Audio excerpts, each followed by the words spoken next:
out. I never worried about you. I knew you were going to be awesome and great. I couldn't have told you what your career was going to be and what At that path you time, were I going wouldn't even know at that well, time, like but that. yeah, yeah. But But it I was like, he's gonna be all right. I have good thoughts about that one. That one right there, when I would talk to the other mentors, I'm like, oh, Orlando, I'm not worried about him. Mentor, he's going to get it right and he's gonna mhm, be all right. I know he's gonna go out there and make a difference. First of all, in this day and age, it is important for people to know what critical race theory is, because you have to know what it is to understand why there is an anti CRT movement, right? So let's start with what it is, the basics. So, first of all, critical race theory is a theory, it's a theoretical framework that was established at Harvard University. That is the first college, university ever established in the United States, early 1600s. Okay. So you already know where we were enslaved, right? And that campus was built on the backs of slaves.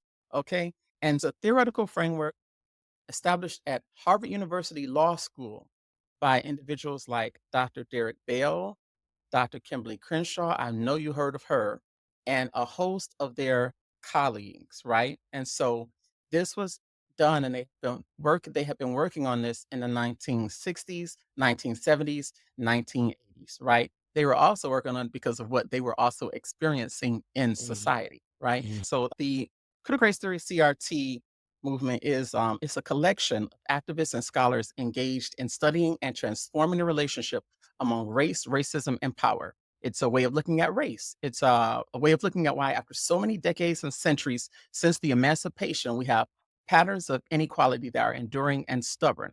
Now, the point of the critical race theory is to think and talk about how law contributed to the subordinate status of African Americans, indigenous people, and individuals who are traveling to our shores from Asia. Critical race theory is understanding why the greatest hopes of our republic are not being realized, even though these hopes were encoded in law. Critical race theory inherits the beliefs and hopes of Frederick Douglass and Dr. Martin Luther King Jr., who wanted the law to do for the freed people what the law did for enslavers. So basically, critical race theory is the conditions we need to be rescued from as human beings. I need you to understand that first. That definition alone, that didn't take what, a couple of minutes? Long. Can the GOP tell you that? No. And this is, and okay, and let me just say this. Let me back up before I start talking about the GOP. There are tons of tenets. Critical race theory is huge. We could talk about this for probably 5 days straight. So there could be a whole conference on critical race theory. Okay.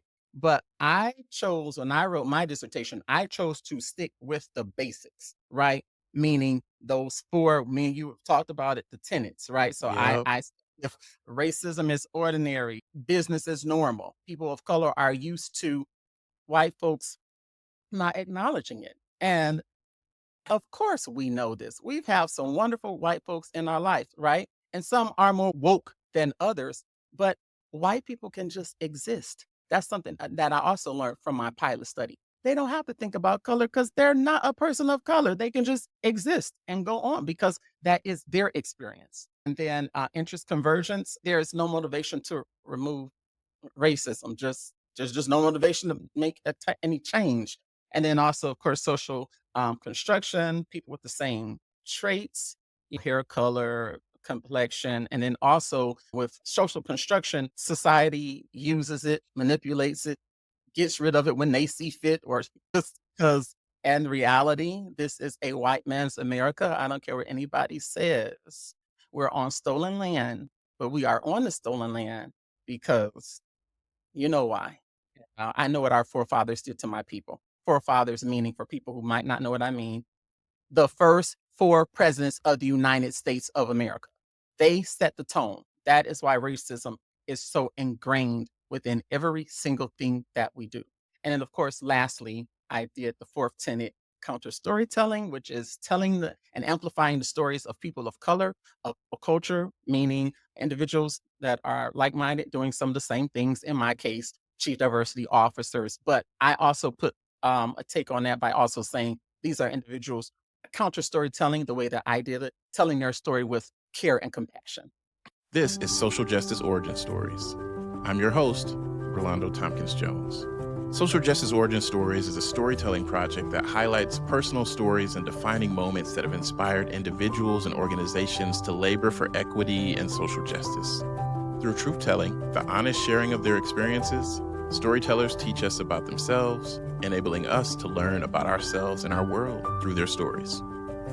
By reconnecting with pivotal moments of activation in their lives, they invite us to do the same. At Social Justice Origin Stories, we believe that there's power in storytelling and lived experience is experience. There's room enough for all of us to do this work. There are many ways to contribute, and our contributions don't need to be the same. We can enter and remain engaged in the work using the gifts that are special to us while supporting others and using theirs. We have the capacity to grow and change for the better when exposed to new information and experiences. We believe in our inherent worth and capabilities, and we possess the power to inspire and create change within ourselves and others. We can transcend the confines of the status quo to imagine and design more equitable and humanizing systems. Thank you for joining us here today. I'm really excited. This is a special episode, special session for me here today. We are joined by Dr. Owan Edwards. Dr. Edwards and I go back as far as, I want to say 2005, 2006. Dr. Owan Edwards, it's been such an honor to know you and to follow you throughout different aspects of your career. And the fact that you are here with me right now is a full circle moment. It means so much. So, yeah. Owan was a mentor of mine in my early days as a first generation college student on Oakland University's campus many years ago now. And yeah, that saying, I am who I am because of other people, rings so true. And Owan is among many of the people. Hey, you are that I am who I am in many ways because of you and your contributions and investment of time in supporting me. We'll be hearing from Dr. Edwards around your dissertation work on research on the experiences of Black chief diversity officers at predominantly white institutions, particularly during the anti-critical race theory movement. Uh, Conversation and learning around critical race theory. We'll be learning a bit of what you've been up to in terms of your own work and consulting with Outstanding One Solutions. Thank you again for being here. Oh, wow. So thank you so much for that introduction. And like I said, I'm honored and very proud of you. And I'm just happy to be on the platform. So a little bit about myself. Let's just get right to it. I am a Detroiter. What up, though? No, Detroit.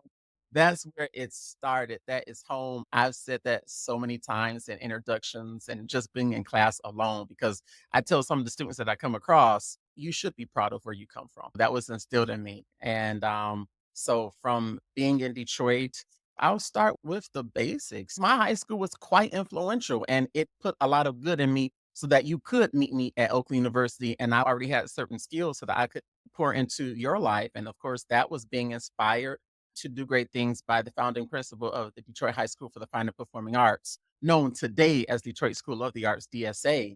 And just who would have thought, we'll get to that later, 20 years later, doing work with the founding principal. Who would have thought? Wow. You Okay. talk about full circle, exactly, right? And then from there, going on to Oakland University. Oakland University is I took my time in undergrad. I spent 5 years. I did not rush.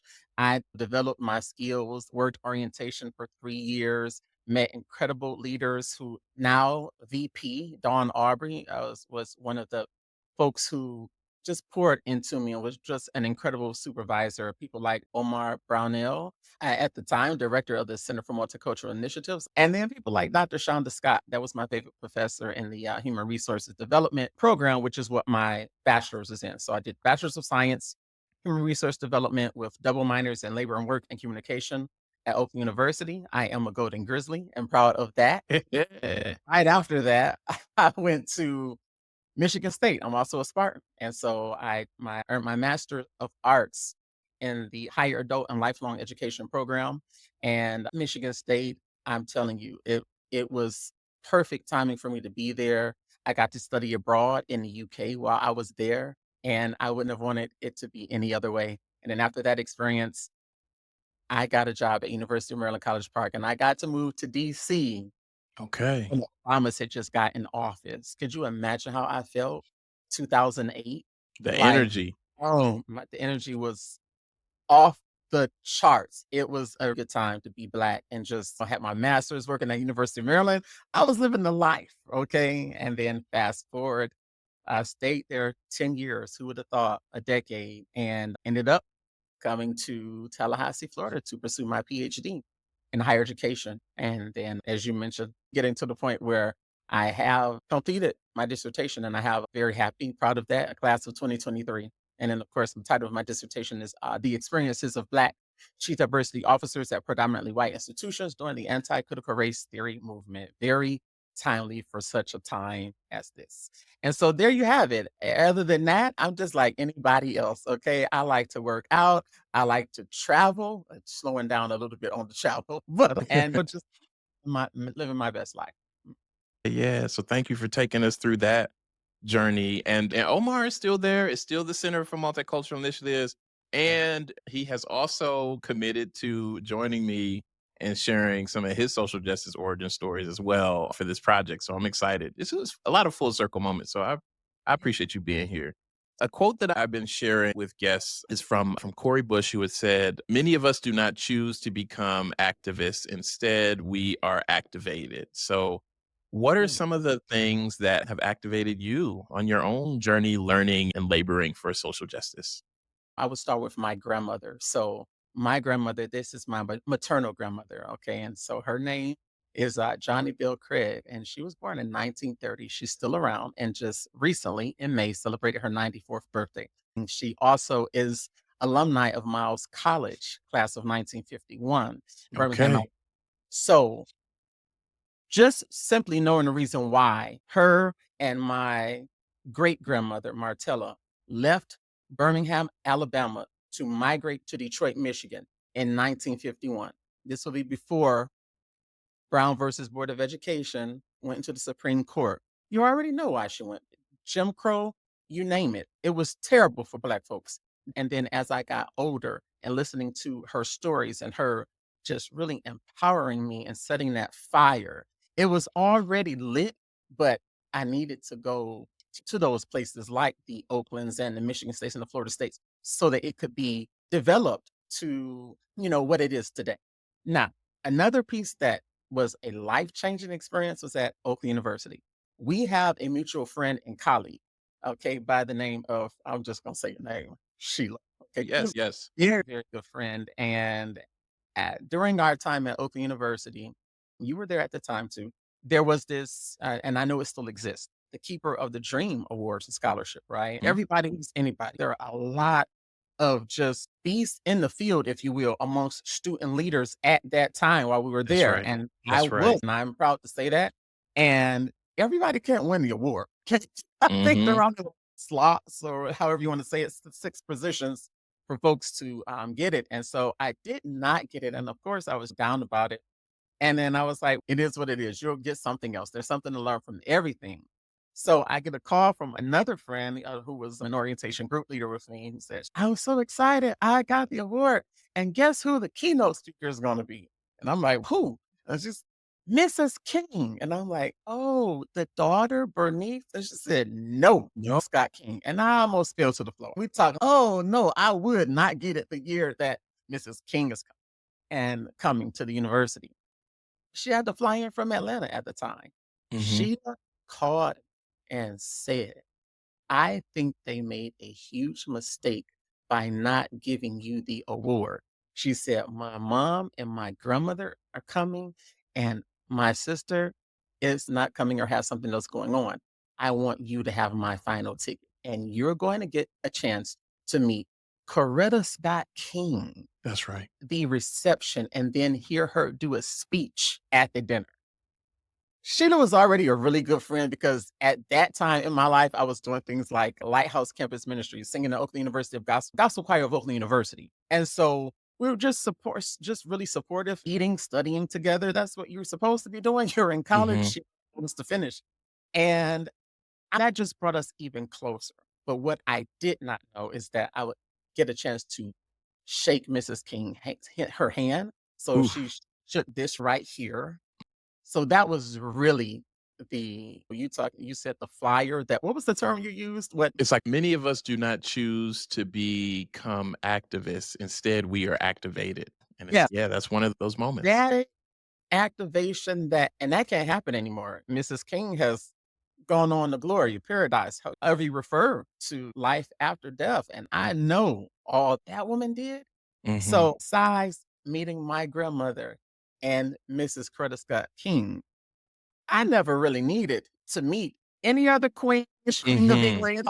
I'm and good at Mm. that, Yep. and that's That's not to it. credit anybody. You feel me when I Mhm. say it. And that really did it. And I'm still forever grateful to Sheila for that experience because little did she know Mrs. I could have been a part. You never know. You never know if it would have been meant or it was meant for me to be a part of her assignment of people to meet before she leaves Earth. I believe that Yeah, the kind exists of significance more of those so. moments. Yeah. Absolutely. Especially with what I have experienced, like I said, with who I am today. And Mhm. so from that experience, I went on to Michigan State. I took a little bit of Mrs. King with me there when I one of the things that I did was just a lot of things I did not expect. So in Res Life, they hired me to be the assistant hall director for the only all women's hall on campus. One of the things I did there was being the advisor for the Black caucus, the LGBTQ caucus. And I purposely did things because now I'm in tune and paying a lot of attention to the King family, what they have done previously, what they've done currently, and what they are going to do to come. Oh, And yes. one of the things I did was I did a poetry slam in her honor, Curtis Scott King. And it was just like people were like, wow, you just really can. That is a large, much larger than Oakland University and Mm. different things like that. And then later, just how I did things in DC. I was there for a decade, right? The King Memorial being built, just the ways that I would teach my students, reach out to students, even in how I would hire students to work because I know the importance of having room and board so that it it provides that can afford Hey. the degree. All every little piece of that. And Hey, then yes. I have to say that. Of course, I have to say this part because you mentioned my dissertation research. While in DC, yes, I was one of the ones out there at the Black Lives Matters March.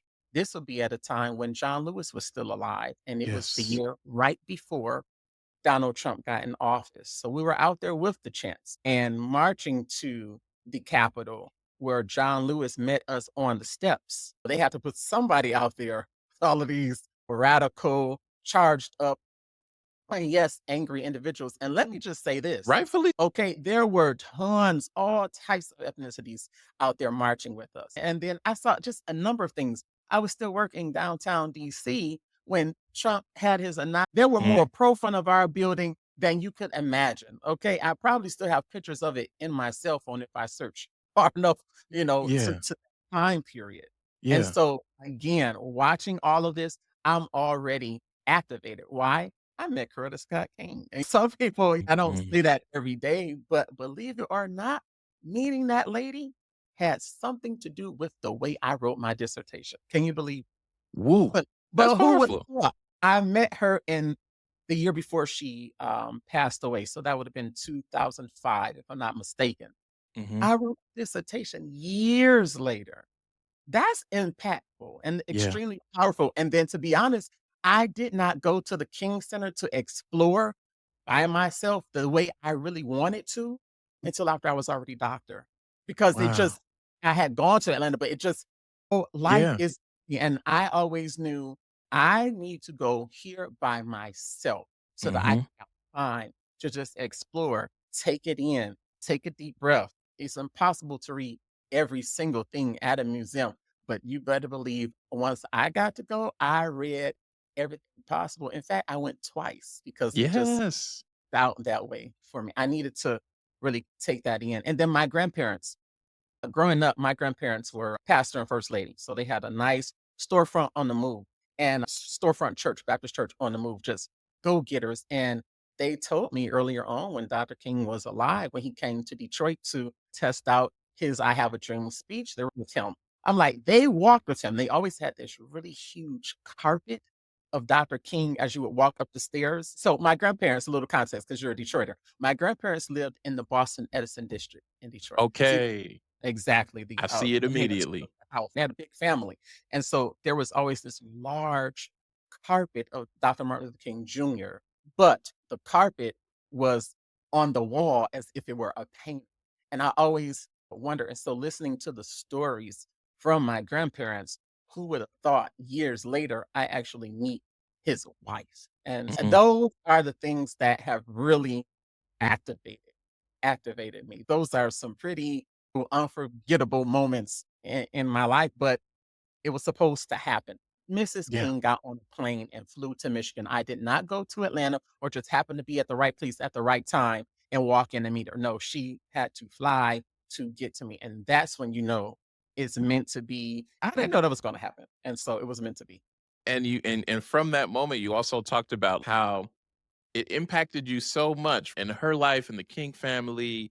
You began to incorporate, like it stayed with you and informed how you would work, how you would Oh, hire, how you would support students and advise students. And then even in talking about we are who we are because of others, that recognition is, I'm imagining as you telling that story, I'm imagining you shook her hand. It's just a powerful connection that spans time, it's the moment itself, but then it is also so much larger than that moment. And I feel like you've taken that experience with you and infused it into your work and how you show up. It's so yes. incredible. And I Mhm. also want to share, yes, mutual friend Sheila Brooke. When you describe that story in terms of how Sheila invited you there, like that is so consistent to who she is. So also just wanting to shout out Sheila, and she's continued to be that kind of a person, and who also is going to be on an episode here too. The Yeah. beacon of, yeah, yeah. So in many Now, ways, it's so full circle because y'all were a part of I looked at you the way you talking, like I looked at y'all in that way too. And so it is so incredible just to be here, even talking with you years later now to catch up and learn about how you've been doing what you've been up to. Absolutely. I just wanted to say this, you made me think of something. When I did shake Coretta Scott King's hand, I did lean down and I said, "Thank you." And she Yes. nodded in approval. She knew what that thank you meant. And for her to have lived through so much, she had such a calm presence. Like, we were excited. I wasn't like jumping around and that type of thing. I was just very excited. But she was so calm, it calmed you down. That makes any sense at Yeah. all. And Yeah. okay, wow, Very reassuring, very calming energy. It's gonna be all abs- right, no matter what it is. There's work ahead, but it is gonna be all right. absolutely. Yeah. And admire how I started off the conversation talking about me going to DSA and just research and learning about Coretta Scott King's life. She was originally like she studied voice and she Yeah. put that aside to fight for us. Such a selfless act. And I admired that too. I just wanted to not leave that part out. Your dissertation was on the research on the experiences of Black chief diversity officers at predominantly white institutions during the anti critical race theory movement. So, Yes. in my own work and consulting life, having worked with chief diversity officers at different institutions, some who are set up for success at those Right. institutions to do their work, and then also some who are not, and seeing the differences in the experience when that support is not there. I'm wanting to know, okay, so the experiences you had at Oakland, Michigan State, you then start your dissertation, and what leads you to choose this as a topic? And tell me about your pathway doing that research and doing that work. Wow. Okay. So I started the program in 2019, just giving a little context. So this would be before the pandemic. And as we knew, it was normal. And so when I got into the program, you apply to the program, you put your best foot forward. I put my best foot forward, and you have to submit your statement of purpose. And they were like, if you are accepted, what type of work would you like to do? Because the end goal is you will eventually have to write. That's a journey within itself. And at the time I wrote, I want to do a dissertation on senior level administrators in higher education who are Black, something to that extent. I always knew that I wanted to do a dissertation on my people. And I also knew that I wanted it to be edgy, nothing Mhm. safe. Originally, believe it or not, that was not on the radar like it was. hire friends and colleagues. Why don't you study this or why don't you study that? Originally, I kid you not, I was going to do a dissertation on the Divine Nine, the ladies, Okay. because I was thinking, I want to do something that's going to last. I want to do something that's maybe in the health field.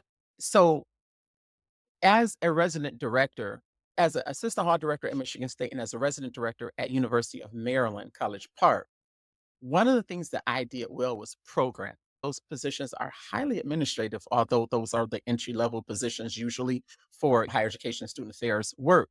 And I did very good, sexual health program. We're talking like when I say edutainment to the 10th power, teamed up with another gentleman at the time at Michigan State. He had an entire series of programs. And at that time, it was called Pimpology. So I co host with him. So I'm like, I'll do something on those lines, I already know about it, but how can I zero in on my people? So a friend of mine at the time, I did my dissertation on this. Maybe you can do it this way too. And so it gave me something to talk about in the classes, and for a while, I was really going with that type of research until one day I started you take the classes to think, to write, figure out what it is you really want to do. My major professor and dissertation chair taught a seminar, Social Justice and Higher Education, and this is a class was really sought after. Folks really want to take this class. And it was in that class that I decided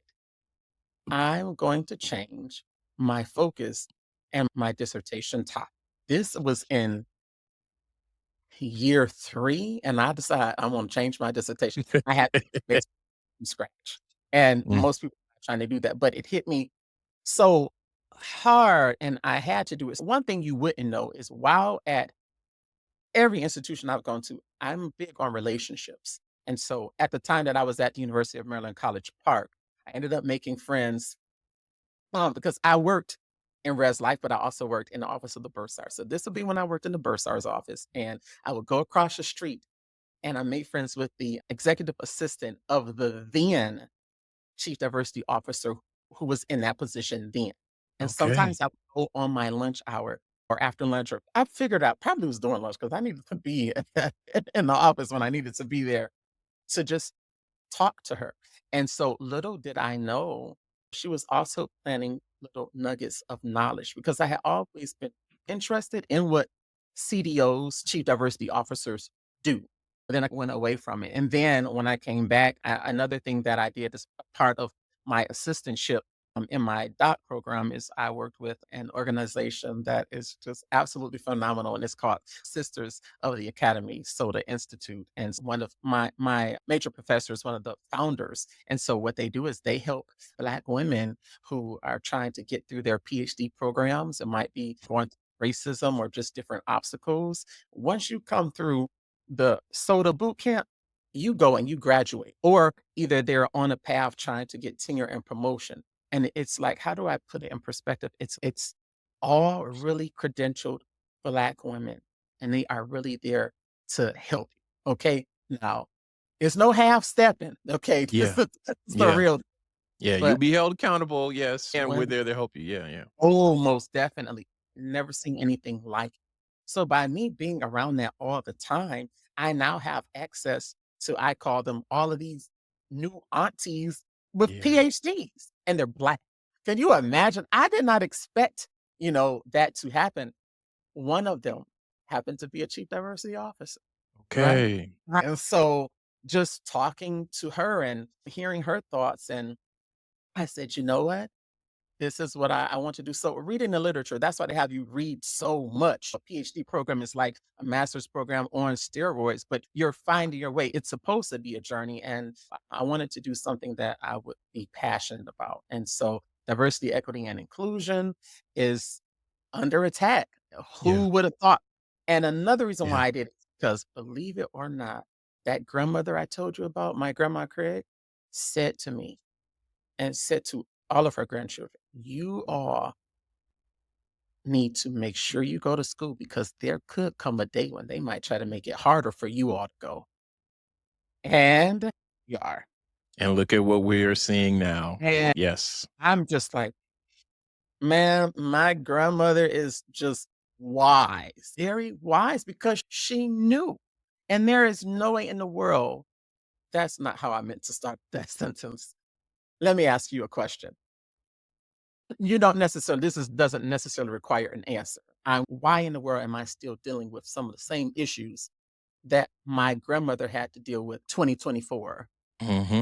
Let me And in as the a in this country. Mhm. and in the wisdom of her sharing that with you and the others in your family, yeah, there may come a day, it also reaches far back for me. That's a true old wisdom in that Black folks know this place better than it knows itself, better than it talks about itself. All this language around America is this and that. It's like we know. We see who was that? Was it James Baldwin? It's like I can't believe what you say because I see what you do, you know? It's like Mm, I mm, see, okay, we see you. And so even when you share that, I'm like, yep, that's that wisdom there. Yeah, that's that yes. wisdom coming up again. Once it was decided that I was really going to give it all I got and start from scratch, I said, "All," and this is why it is so important to have, if you ever do a PhD program or whoever is listening, this is why it is so important to have good advisor Mm, because although now the advisor and the program, it controls your life because you have a goal set in mind. They have the standard of excellence that she set for me.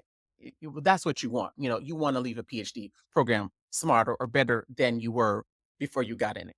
mhm. And so I got a chance, though I had many responsibilities and duties. A lot of times she would let me call the shots. And I said, "This is what I'm thinking about doing. Tell me your idea. Let's get it on paper. Go for it and execute. I'm here if you need me." Okay. That time I was very blessed and fortunate. So shout out to, I will say her name, Dr. Timber Bertrand Jones. I am definitely Dr. Edwards because of that woman. Just nobody would have done for me the way that she does. And I'm going to move on so I don't get emotional. Okay. It's okay. But It's hey, if you do, that, it's alright. It's alright. I It's have to hey, say that because the power of the black woman, since that's it's right. also under attack right now. But I say that to say this because I've had Black women who I would have not been Dr. Edwards without them inspiring me and pouring into me and pushing me and helping me to think differently and expand my mental capacity. Doctor of philosophy means lover of wisdom and knowledge. Let's take it as far as you can. So I have that influence, but then also I cannot continue this conversation without mentioning Dr. Jamie Washington. So I met him at an ACPA conference. I want to say for the first time I met him, I believe it was in Orlando. This was years ago when they did the ACPA NASPA joint conference. And he has always been kind and just encouraging. And I knew that he consults, mentors, helps chief diversity officers. And at this point, somebody like that, he's been doing this longer than I am old, probably. So he did at University of Maryland, College Park, and then, of course, he has his divinity degree from Howard University. And sitting down and being able to talk. Now, him, I can tell you I talked to him because I wanted his feedback before I did the actual dissertation. So the reason Mhm. why I met him is because before I did the dissertation, I did a pilot study. And it just so happens it's great to go to a school with resources. So at Florida State University, I was involved in a program called the three-part grant writing workshop. And in this workshop, I was already working on my dissertation, but it forced me to really focus and get chapters 1 through 3 written. So because of that, and I'm talking to my advisor, I said, I want to do a pilot study. That's great. How about you talk to 6 chief diversity officers, right? And in the meantime, I go to a conference. I went to the NASPA conference in Baltimore to just hear his take on what are you thinking? Because I did specifically cite his name in Mhm. picture of my dissertation. So it says Washington. That's the Washington I'm talking about. And also, I believe in giving credit when credit is due. Okay. He's a phenomenal in the field and highly sought after. So to be able to say that I had a conversation with him to learn and know exactly what it is I'm talking about and being able to have those conversations with confidence and just being able to go for it was influential. And so I'm thankful for that. And so during the pilot study, I talked to 6 chief diversity officers across the country. And so what I gathered from that is 3 things that stood out. And so the 3 things are, and I did this study in spring of 2022. Okay. Okay. Graduated in 2023. And so from talking to them, I learned that chief diversity officers experience tokenism, experience working twice as hard as their senior level peers. So, meaning vice presidents, provosts, just giving an example. And then they deal with white supremacy. So, that's what I Mhm. needed to know going in before I did the actual study of a big study, if you will, so my dissertation. And so Yeah. that's how it happened for me. And then from that, I have something to work from because then I was able to take the different questions that I asked them to form the actual study that I had to go through the IRB Institutional Review Board and all of those things that come with doing a dissertation. From that experience, I did a search. Once I wrote chapters 1 through 3, it was time to find those individuals that I would interview. And so what I ended up doing was a qualitative critical case study. Okay. And so that's qualitative, meaning focus groups, interviews. I did semi structured and individual interviews, chief diversity officers from across the country, match their identity. No one will ever be able to know who they are, but they are also not just ordinary chief diversity officers. These are chief diversity officers who are like VPs. Okay. And that's how I went about this. So there is a insight into diversity officers higher education directory. So I was going through that and I used that to see what states they were in because one of the qualifications is I needed you to be in a state where anti-CRT legislation is has already been implemented because Yeah. why it makes sense for me to talk to you if you're not. And I needed you Yeah. to be in your role for a year and identify as Black. Now, one thing I will say is the title just says the experiences of Black chief diversity officers at predominantly white institutions during the anti-CRT movement. I chose to interview only chief diversity officers who were at public, predominantly white institutions. The reason why I chose public PWIs is because that's all I have ever attended. Mhm. Oakland State, Florida State. And so I said, well, I want to do it that way because then that's also part of my positionality. I wanted to do it. So there's a term we use in qualitative research called snowballing. So after you get your first interview, you ask, "Do you know anybody else on this list?" And I'm gonna be honest with you, I was also finishing in a timely manner because I wanted to finish my degree before I ran out of money. Right. Well, shout out also to McKnight, the Florida Education Fund, because they definitely funded me that last year so that I continue writing my dissertation and not have to stop and work a job and just continue while I'm in the research, just keep moving. And Mhm. so I'm very proud and happy to be at McKnight as well. So I interviewed 10 diversity professionals at higher education institutions. Okay, these are major places. So this is where Coretta Scott King now comes into play. What I did Okay. was at the beginning of the interview, I said I have to use a pseudonym. And because I met Coretta Scott King, I was like, the work that you do is very similar to a civil rights leader or activist. And so could you please choose your favorite hero or civil rights leader as your pseudonym? I said, however, you cannot choose Coretta Scott King because R I right. chose, and so the reason why I decided to go with those types of names is because I wanted to hide your identity so much. I want you to think of that civil rights leader when they're talking because you cannot find out who they are because now we have this ban in place, something Yes. illegal. And the states that I did talk to, Georgia, Iowa, New Hampshire, Oklahoma, Tennessee, Texas, and Virginia. So I did 7 states, 10 or 10 diversity officers. I'll say it that way because I have the one director. And so when it comes down to, there's something that you notice when I said that, since this is very conversational. I mentioned Georgia, I mentioned all these other places, but Yeah. I did not mention the state where I lived. Did you realize that? And I'm Mhm. so this is the thing. Donald Trump is the cause of the anti-CRT movement. So when he was in office, I want to say September 2020, if I'm not mistaken. I wrote it in my dissertation, but I'm talking right now. I believe that's right, though. He put out an executive order to all of the federal government agencies in DC to discontinue DEI training or any training on white privilege. It started there. And then from there, I was following an organization that had a map of where this started to take place of all the states that were starting. And at first, it started with 25. Then it got to 36 states that have now set rules in place, legislation in place for CRT to not be mentioned and elementary, you don't even learn about CRT in elementary. Mhm. That you learn about once you get to college or definitely in law school or Mhm. in programs like mine, because it's higher education. And that's why they say the whole thing around, or Donald Trump specifically, and the GOP specifically says things like they're too woke or those woke the theories. And so all of those states that I mentioned, though, where the CRT bans have been implemented, well, they've been implemented by governors who are Republicans. And so here in Florida, you have Ron DeSantis, who is the governor, and he is the ringleader here. He does something, and then the other Republican states basically copy off him, right? Yeah. And happened was when I did the pilot study, I did get a chance to talk to a chief diversity officer in Florida, and just like months later, I was scheduled to do the interview with the chief diversity officer in Florida for my dissertation research in December of 2022.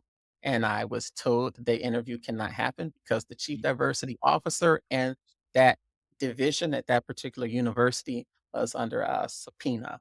And until the subpoena had been lifted or finalized, whatever the case may be, however that went, I cannot talk to you. You starting earlier about Coretta Scott King and me thinking about the historical struggle, the work toward freedom in a variety of different ways.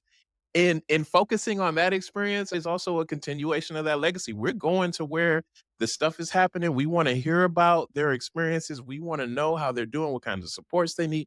You're on the receiving end of my initial reaction to hearing this story, but I'm just also thinking that limitation you wrote down, I could not talk to this person because of this. I feel like that's historical. There's going to be a time in the day where just as we look back and think of some of the other, I'm just going to say like frivolous, made up, like some of the other real silly reasons why we could not have access to things. Here is yet another reason. When I say silly, I just want to be clear. I'm saying the ways that the law is used to limit access and to limit conversations around equity for reasons that are really just about not facing, not owning the truth of history, not owning the perceived threats to the power structures. What are some things you think are important for people to know about CRT? Because as you said, no, it's not being taught in elementary schools. No. I think about how Toni Morrison, this came up again, this has come up a lot recently even in my own work and things that I'm thinking about, and how she talked about the function of racism being ultimately a distraction. Somebody say we're not smart enough, and then we go and we try to do like the ways that it keeps us from doing our work. So all of this manufactured panic around it, like a distraction. And so I think about Toni Morrison and so many others who have spoken to that in different ways in terms of how racism operates. So what are some things you think are important for folks to understand about critical race theory? And if there are any misconceptions that you'd like to speak to. That's an excellent question. I'm so glad you asked. First of all, in this day and age, it is important for people to know what critical race theory is, because you have to know what it is to understand why there is an anti CRT movement, right? So let's start with what it is, the basics. So, first of all, critical race theory is a theory, it's a theoretical framework that was established at Harvard University.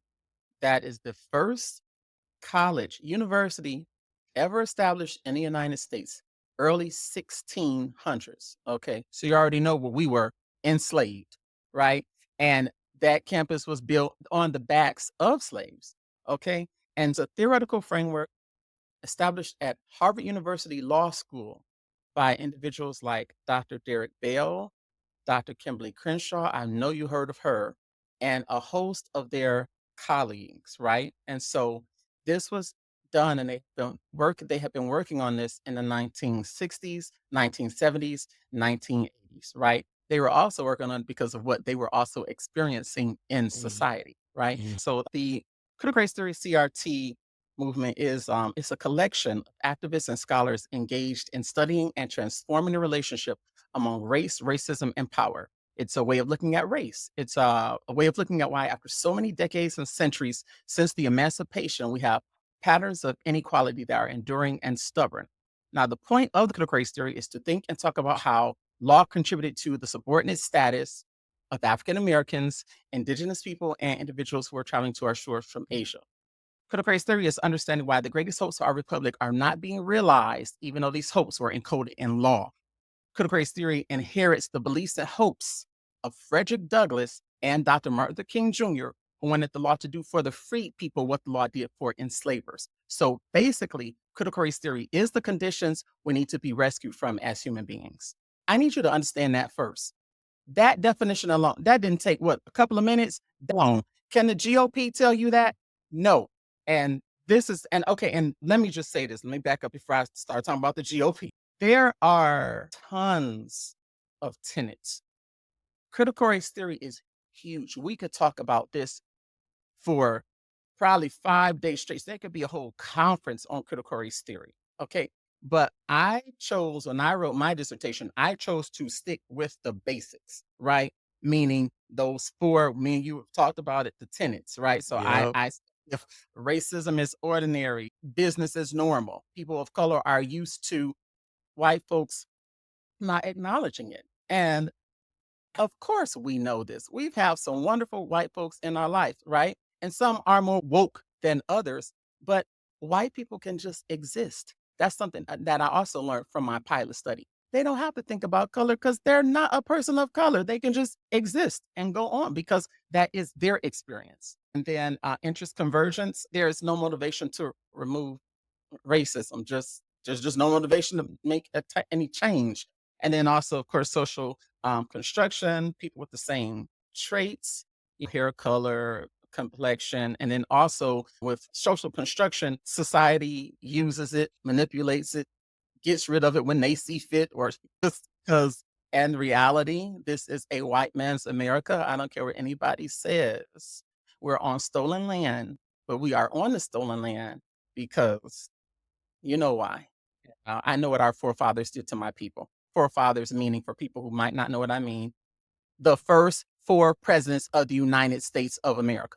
They set the tone. That is why racism is so ingrained within every single thing that we do. And then, of course, lastly, I did the fourth tenet, counter storytelling, which is telling and amplifying the stories of people of color, of a culture, meaning individuals that are like minded, doing some of the same things. In my case, chief diversity officers. But I also put a take on that by also saying these are individuals counter storytelling the way that I did it, telling their story with care and compassion. Now, in my interviews, I will be honest with you. There is no way in the world I think those chief diversities would have shared some of the things they shared and how candid and how they told me in their delivery. When I'm interviewing, I'm also looking at nonverbals. I'm looking at the Oh, yeah. invoice. I'm Yeah. looking at eyebrows there, which are these people have PhDs, EDDs, highly credentialed folks. And one of them, one of my sisters, got so passionate and used profanity and said, "Oh, I'm sorry." She said, "Oh, I'm sorry." I said, "Let me just hold you right there. I appreciate that, but I just want you to know you're perfectly fine with me. That's Plus, right. you should probably know, and you're gonna laugh at this part, you should probably know your researcher is from Detroit." So Hey. and I tell you they scream loud because to help to loosen up because I want you to be as comfortable as possible. Why? So I can get the raw story. Mhm. Okay. Now, one of you say misconceptions you want to about. Yeah, yeah, yeah. So the biggest misconception is that CRT was set in place to make little white children feel inadequate and feel bad because slavery existed and actually did happen in the United States. That is the biggest misconception. The other thing, other than that, the biggest misconception is people just make up whatever the heck they want to because the GOP has put such a negative spin on it. What they have done is they have taken critical race theory as their platform as an excuse to just simply be racist and make up a bunch of legislation and put bills and write them into law so that they don't have to hear the truth. Mhm. Okay. And there's that saying, the truth will set you free. Another saying, my people perish for their lack of knowledge. And this day and age, on college campuses across the country, all types of ethnicities, nationalities were saying, no, this is not right. We do want to know the truth so that history is not repeated. Okay. But it's Mhm. the old heterosexual white men, and some women will get to that too, who they don't want no new way. They're set in stone what they want to do. And do you know why? It's because what we're seeing is we are seeing the residue from who are we looking at? Who is Donald Trump? Who are all of these Republican governors? Who are they? They're the slave masters' grandchildren. That's what we're seeing. You follow me? Where else are you getting this type of behavior from or this hatred towards people that you know nothing about? And you've seen um, people like Dr. Kimberly Crenshaw Yeah. talk, or just watching her TED talk. She's out to educate. She's a lover of wisdom. And at the end of the day, there are many black people. Okay, I am a part of the black race. A lot of black people, we cool as long as you cool. We won't have a problem. You're not over here messing with us. Theory is nonsense. And so what I ended up discovering during my talks with I told you, and let me just say this about that Georgia, the Parents' Bill of Rights. So that Yeah, would be yeah. the Georgia House Bill 1178. Do you know why that was set into place? Can you guess why that was set into place? I'll tell you. That was set into place so that parents could, at any given time, go to their children's schools, K through 12, and see what curriculum they're learning. And if something is in the curriculum that teacher is teaching that they are not pleased with or that they think is inappropriate, they can say something about it and there will be consequences. But within the bill, what the consequences will be is unknown. What is that? So now you have this teacher, and teachers already go, a lot of them go above and beyond. They aren't paid what they're worth. And now you're going to make it harder for them to teach, or now they're nervous because they have to be so careful. What's that term? Stepping on pins and needles. Just Yeah. Yeah. they aren't allowed to teach freely. Sorry. I am a product. I know I'm not sorry for this. I am a proud product of the Detroit public school system. Detroit And this, Public Schools. yes. And this is why Same. I'm sorry. But back then, I was in middle school learning about Emmett Till. Okay. Mhm. Watching videos. We watched the funeral then when at that time I was a student at Hutchins Middle School. Told you, Boston Edison Mhm. District. Sometimes I would go to school from my grandparents' house. Okay. So that's what I'm here, and it just made sense because it was easier for in those days, mom and them to come pick me up from the house and then go on to Bible study or whatever we were doing at the time. Mm. And I just remember being educated. It's Detroit, so obviously we're being educated. You gonna know who Aretha Franklin is, and we a movement, learning about Matthew Henson, learning about Gary A. Morgan, like that's important. But then again, I grew in a very black city, a city on the map before I was ever born. Just seeing them put this attack on CRT, or using CRT as a platform because they want to whitewash history. Whitewashing. No, we don't want to talk about that. And then you go to DC and there's the biggest African American museum you can find.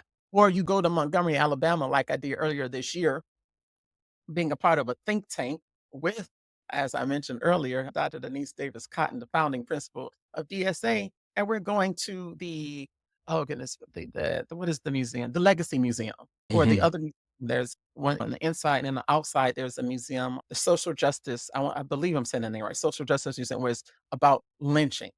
Like Oh, you, you're referring to now, are you referring to Stevenson? Stevenson?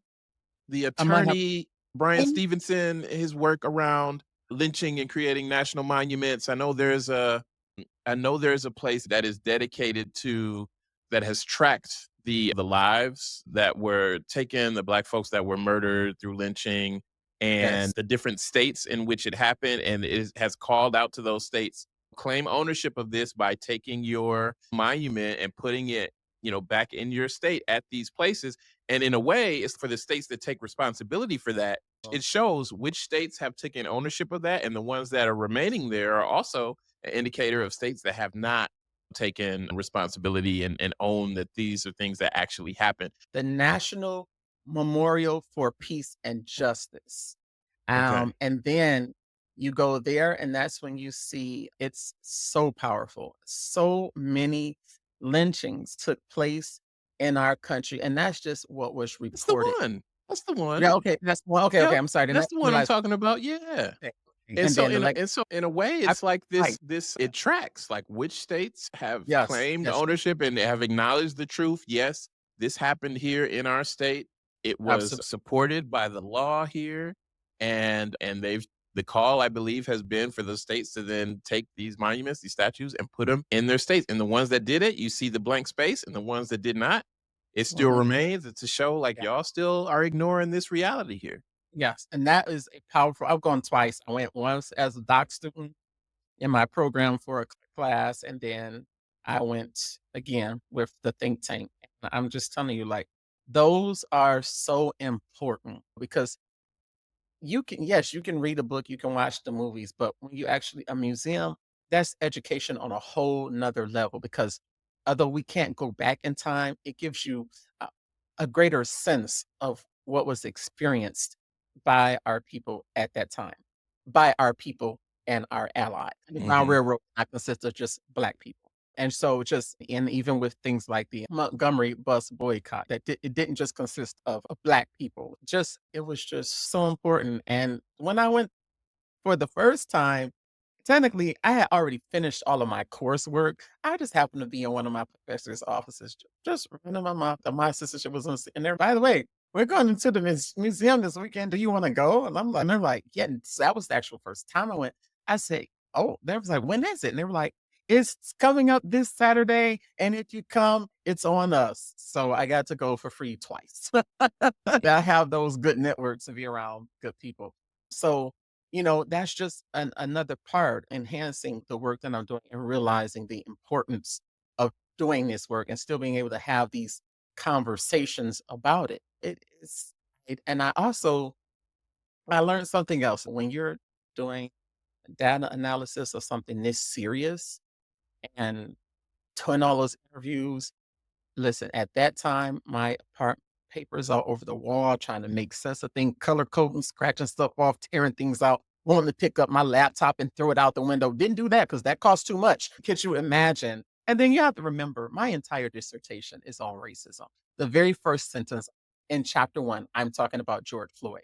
So I was pissed off the entire time, but it's because I was passionate about it. And then I was also angry about what the chief diversity officers were telling me about their experience. Just to name a few is what I was thinking about. And while taking a break, a colleague of mine came over to just discuss things and we're chatting it up. I learned something we all have that question. Why does racism exist? Like, why do we have to go through these different things? Or why is this our experience in America? We know it starts with slavery, whether we were sold into it or just flat out stolen from the motherland. Why else does this exist? Like, why won't it go away? And I learned about a psychiatrist, a Black woman psychiatrist who is now deceased. During her lifetime, though, she was out of Washington, D.C. And Okay. her name is Dr. Frances Cress Welsing. Yeah, yeah, yeah. So she was a medical doctor, right? And she around 19, I want to say early 1970s, she Okay. came up with a theory called the Cress theory. I want to say I call it Cress theory of color confrontation. And Cool. I watched a clip and I'll send it to you. There are tons of clips of her on YouTube talking about her theory. And so what she's explaining is the reason why racism exists is because two things. Now, first thing she mentions is white genetic survival. What that Mm, is globally, white folks are outnumbered by us, are s the majority. yes. Globally, And just think about it, black folk, there are a lot of us, okay? There are a Alone, yeah. that's how they tell people since we are in election season, never underestimate the power of the black vote. However, white genetic survival. So, for example, think of have that in your head. Now, her theory explains white genetic annihilation. So, what that is, for example, you have a black man, a white woman, they get together, may marry, whatever the case may be, and have a child. Because long ago, during slave times, that child is born, that child is now what? Black, right? And her theory is the white race is afraid of becoming extinct because they already know they're outnumbered, Mhm. right? And so some white folks have felt threatened by black men because they're like, and she used an example. Let's say you put everybody in a field and just start mixing, you will soon see that eventually the white race will be no more. And that was Mhm. her theory. And some people, and I was watching, there was an older clip my grandparents used to watch growing up. They used to watch a show called The Donahue Show. And Oh, there's when I this, think back on yeah, some of those shows, the kind of topics they had, I'm like, yes, the Sister Soldier what interview, like some of the things they did, I'm like, y'all was man. who? And when I tell you she broke that thing down, she was explaining it. I said, that makes so much sense to me. Why else would you want to put these things in place? Roe v. Wade, Roe v. right? Wade. And that's another thing too. TikTok, YouTube, these different platforms, if you use them right, it's a game changer as far as social capital because you and I can learn different things from just talking amongst each other because we have relationship with.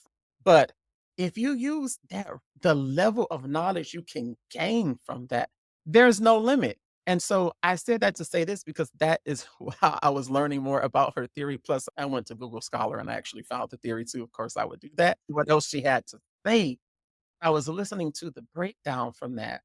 I said, "That woman was before her time, and she is absolutely right. Why else would we still why else?" Goes back to my question at the beginning of this conversation. Why else would I still be dealing with some of the same issues my grandmother was dealing with? And she was born in 1930.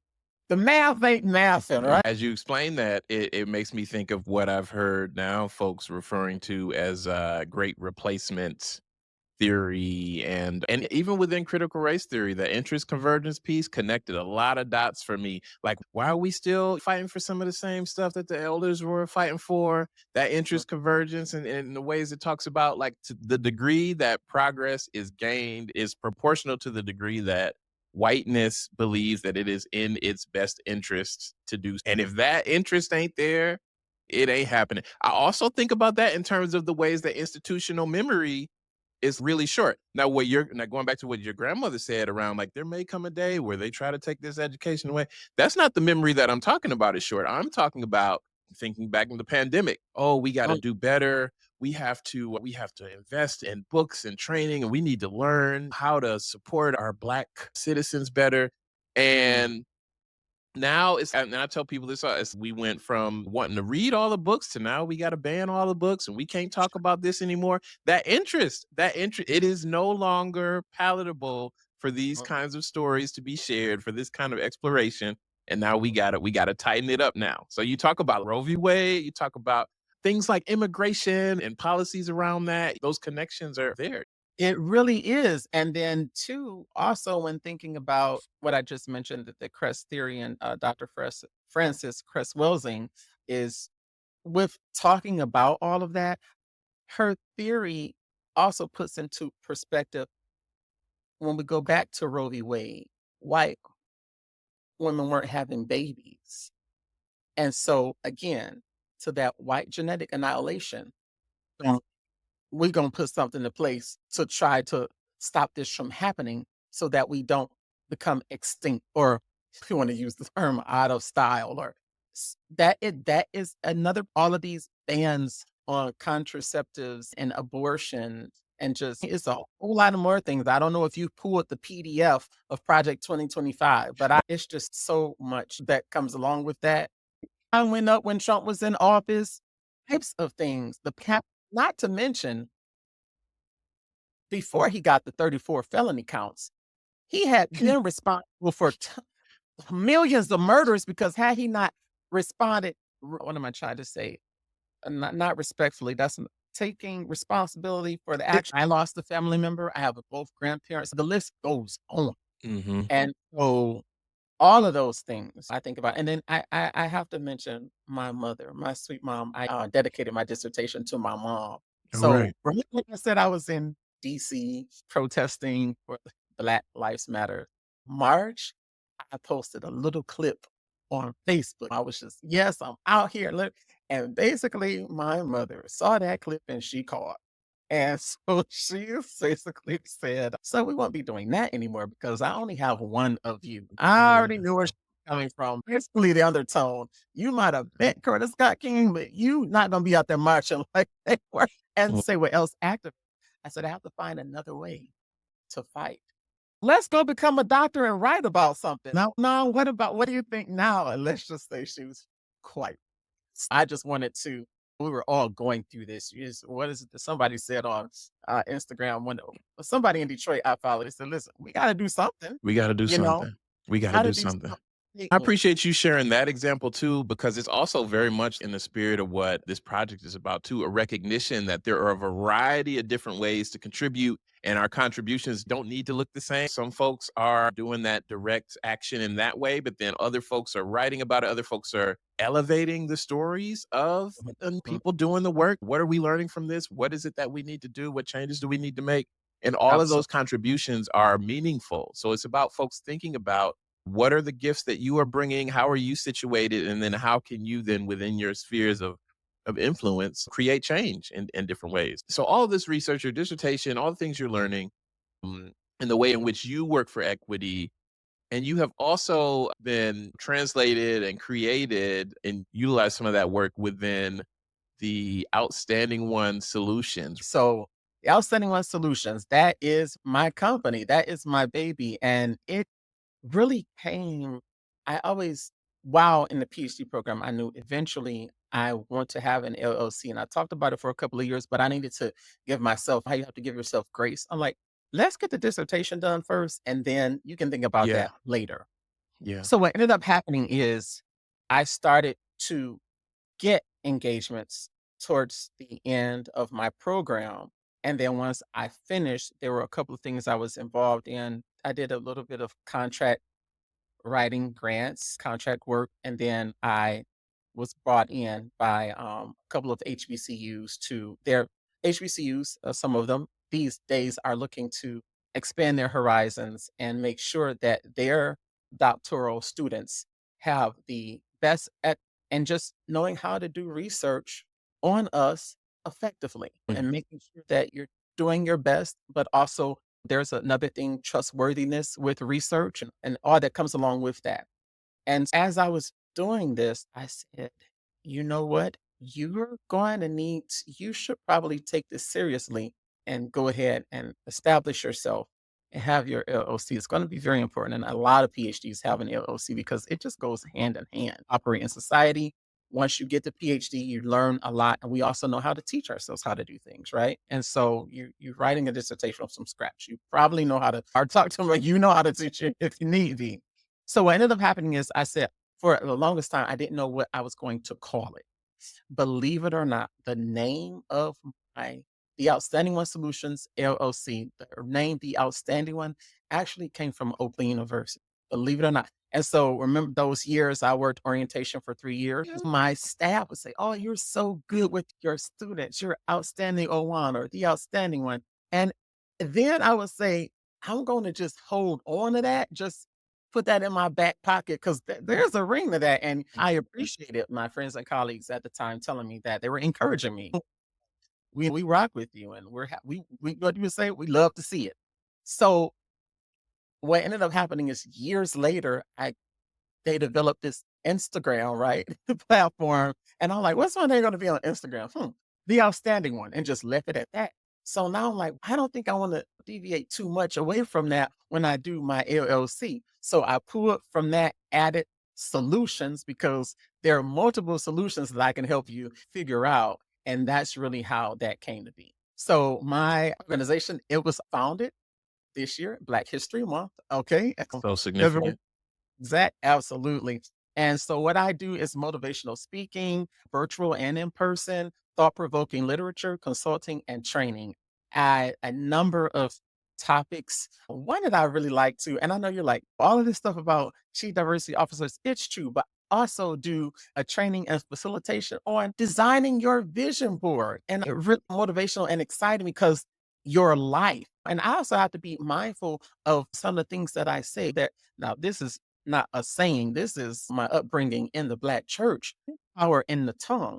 And Hmm. one day I was looking at my vision board. I took it to a whole nother level. My vision board sits over my bed in a frame and a picture frame from Michael's. Okay. I did not play. And I've been doing vision boards like before it really got popular. Some of my friends in DC can speak to that. And I had a picture of some of the things I wanted to do and some of the things I had already done. For instance, I have a picture of my high school principal on my vision board, but it was to represent that's what I've come from, experiences helped to make me who I am today. I did not expect for her to come back 20 years later. And now we're working on projects together. And she's also in Florida. Who would have thought? You That's a know, beautiful thing. thought. So a number of things from understanding and addressing racism in higher education to learning how to teach Blacks and Latinx students about demystifying the whole college experience, whether you are an undergrad, master's, or PhD. You sit in front of Dr. Owan Edwards, you're going to leave inspired. I just got it like that. Okay. And that came with years of just learning. It takes time to polish. And also, that's just who I am in the world. And Hmm. then also, I do reflections on good leadership versus bad leadership. I also have a book chapter on that.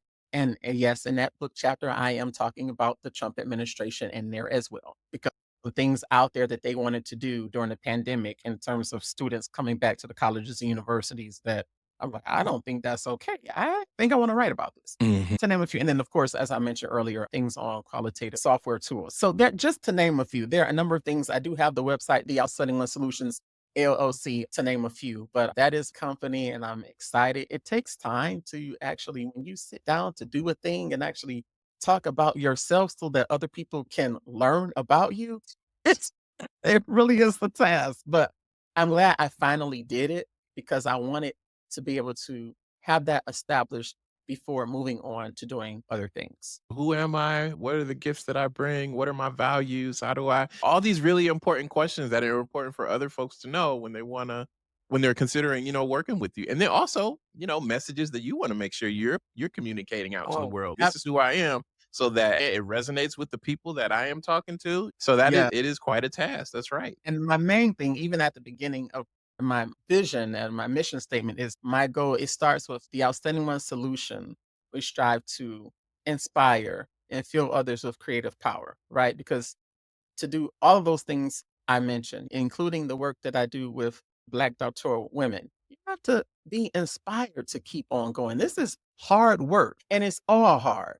I don't Hmm. care whether you get an undergraduate degree, your master's, PhD, or even if you're starting in community college, right? Or even if you're going to a vocational school, because also I'm at FAMU right now. So I'm a national science researcher and I do work with the provost. So we're doing research on Black women in STEM and I'm promoting Okay.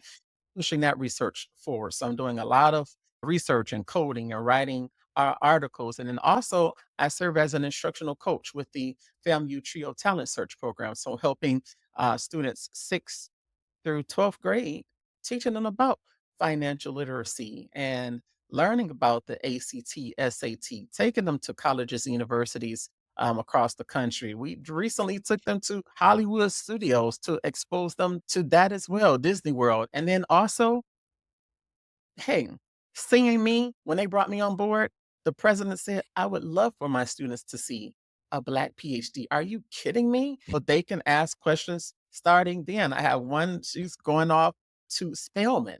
Still a part of another part of me too is pulling as I climb. I, if you want to be helped, okay? Hmm. Some People have come up to me and it's very flattering. I want you to be my mentor. Okay, what is it that you want me to be in your life? But once we've established that, I can't chase you. It's just a number of things. And then they're coming to me as I'm talking to you. Also, I even do presentations on stress management. Manage your stress. Life is stressful in general, right? Just walking, waking up Black, depending on what you have to deal with while being Black, right? We are a people that are a force to be reckoned with. We've made all types of contributions to the United States, right? We here to stay. We're not going nowhere. And also, we're not going back. Shout out Mhm. to Kamala Harris and Governor Tim Walz. Okay, just gonna say it because I'm excited. I also wanted to say too, with telling the stories of Black chief diversity officers, also made me a better listener. I'm also thinking about this too, and thinking about like the year of the woman and Black women. Some of the stuff I told you, I started off my first sentence in chapter one talking about George Floyd. And here we are not too long ago had another shooting of a Black woman. And I'm just like, you've got to be kidding me. By law enforcement. And so that's another reason why it was important for me to share the stories. And if you don't mind, I want to share at least a couple of Please. stories because I No, didn't talk please. about, yes, I told you I had 17 vignettes and then didn't mention at Yeah. least this is the counter story part. So what it is, I set it up. I actually have my dissertation on my website, but I could have put it in embargo, but I said, no, I'm going to start talking about this as soon as possible because it's so timely and I can't just keep this to myself. This is much bigger than me. And I also decided to do it because I'm a Black author, and folks need to know that there is another a successful Black man who has produced knowledge from scratch. And I'm also proud of the work that I've accomplished and that I did. It took a lot out of me to Mhm. write that. Talking about racism every single day, but I also really like talking about racism. So it's like a, I don't Mhm. know, rich sword, if you will. One of the stories I want to talk about is one of my diversity officers in the state of Oklahoma, right? Okay. And so this particular chief diversity officer, highly credentialed, right? EDD and all, goes to the Capitol. Now we have a Black woman, okay, with a terminal degree going into the Capitol with the GOP, Republican senators, Republican governor in that state, and asked them, what do you think CRT is? And they said what I told you earlier in this conversation. They said, it is something that has been set in place to make my little white child feel inadequate. Then Mm. another you're meeting with in that same Capitol said the same thing. She said to me, she left the meeting and said, I've learned all I needed to know. They don't know a thing about CRT. So I can go to my university, change a few things around, and still do the work successfully. Mhm. Our chief diversity officer actually sat down with her president of the institution and said, what do you want your legacy to be? President said, I want my legacy to be that I was an advocate for diversity, equity, and inclusion. Flat Right? out. Yeah. Now, on the flip side of that, at the end of my interview with all of my chief diversity officers, I went and pulled all of those CRT bands I told you about. I went and pulled them myself. Google was my friend and I pulled them. But at the end of the interview, I asked them, did I pull the right one? And all of them said yes. They said, you did your homework. That is the correct one. So then I said, is there something that you can tell me? And that same chief diversity officer who I told you went to the Capitol and said they didn't know, have not a clue what CRT was. She said, as you're looking at the anti CRT bans, you're going to discover that the Republicans did something that we refer in higher education, we refer to it as plagiarism. Rolanda was doing copy and paste. And so within the dissertation, I break down later on. So you have Georgia, Iowa, and Texas, they all say this at the beginning. Different ones mention slavery, but all of them don't. Some are 5 pagers. One is the one in Virginia is 1 page. It's just so it's by line saying the daggone same thing. And then this is another reason. This is another thing that I just think is not right because Black people would never have the opportunity to do this. Maybe the Republican Black people don't. So, Iowa, the governor of Iowa is Kim Reynolds, right? She doesn't know what critical race theory is, yet she's writing it into law, and she Mm, does not have a bachelor's degree, and it's also on record that she has 2 DUIs. What is that? You and I can never do that and pull that off. no, no. It gets to what? White supremacy, white Mm-mm. privilege, a white man's America because she was put in office by President Bush. And then the Yeah, whole thing about me telling you about she has the DUIs, that's common knowledge. You can Google her name or Google it, it's gonna come up. They recently removed it off her record, but I'm still saying this. I'm talking about race and racism in America. the power to make the rules and shape the Was rules, and then when those rules do not work in your favor, to move the right. goalposts so that they do And then in ways another that we do not have access to. Yeah, yes, yes. don't And have I had access to in the story, slightest. another story in Tennessee where I had a chief diversity officer.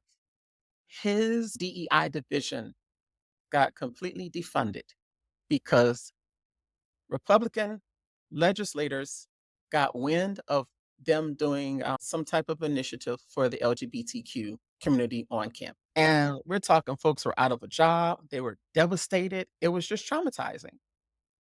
Chief diversity officer was able to stay in his role. And then there are just tricky things with that because some of them, if you're a professor, full professor, and if you get tenure, it's harder for them to terminate you. Some of them who weren't professors, when they were asked, because some were appointed, asked by president or somebody in the C-suite, if you will, of the university leadership team, should I say, if I go to do this job, if because what we have seen and have learned, higher education is controlled by white people. So Mhm.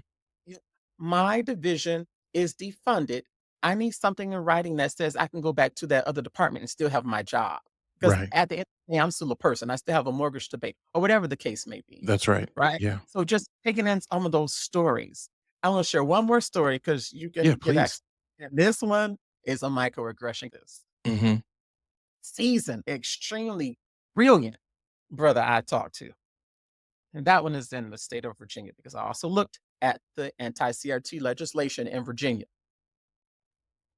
Before the institution where he's at currently, he talked to a colleague, a good colleague. Remember, we also have our allies, a good white woman colleague of his. He said, I'm thinking about taking this chief diversity officer job. He was excited, pumped about it. I'm very excited. The institution is excited about me. What do you think? Just to get her thoughts. What do you think?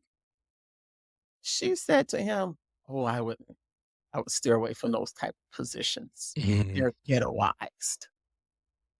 Mm. Ghettoized. Those types of positions are ghettoized. Yeah.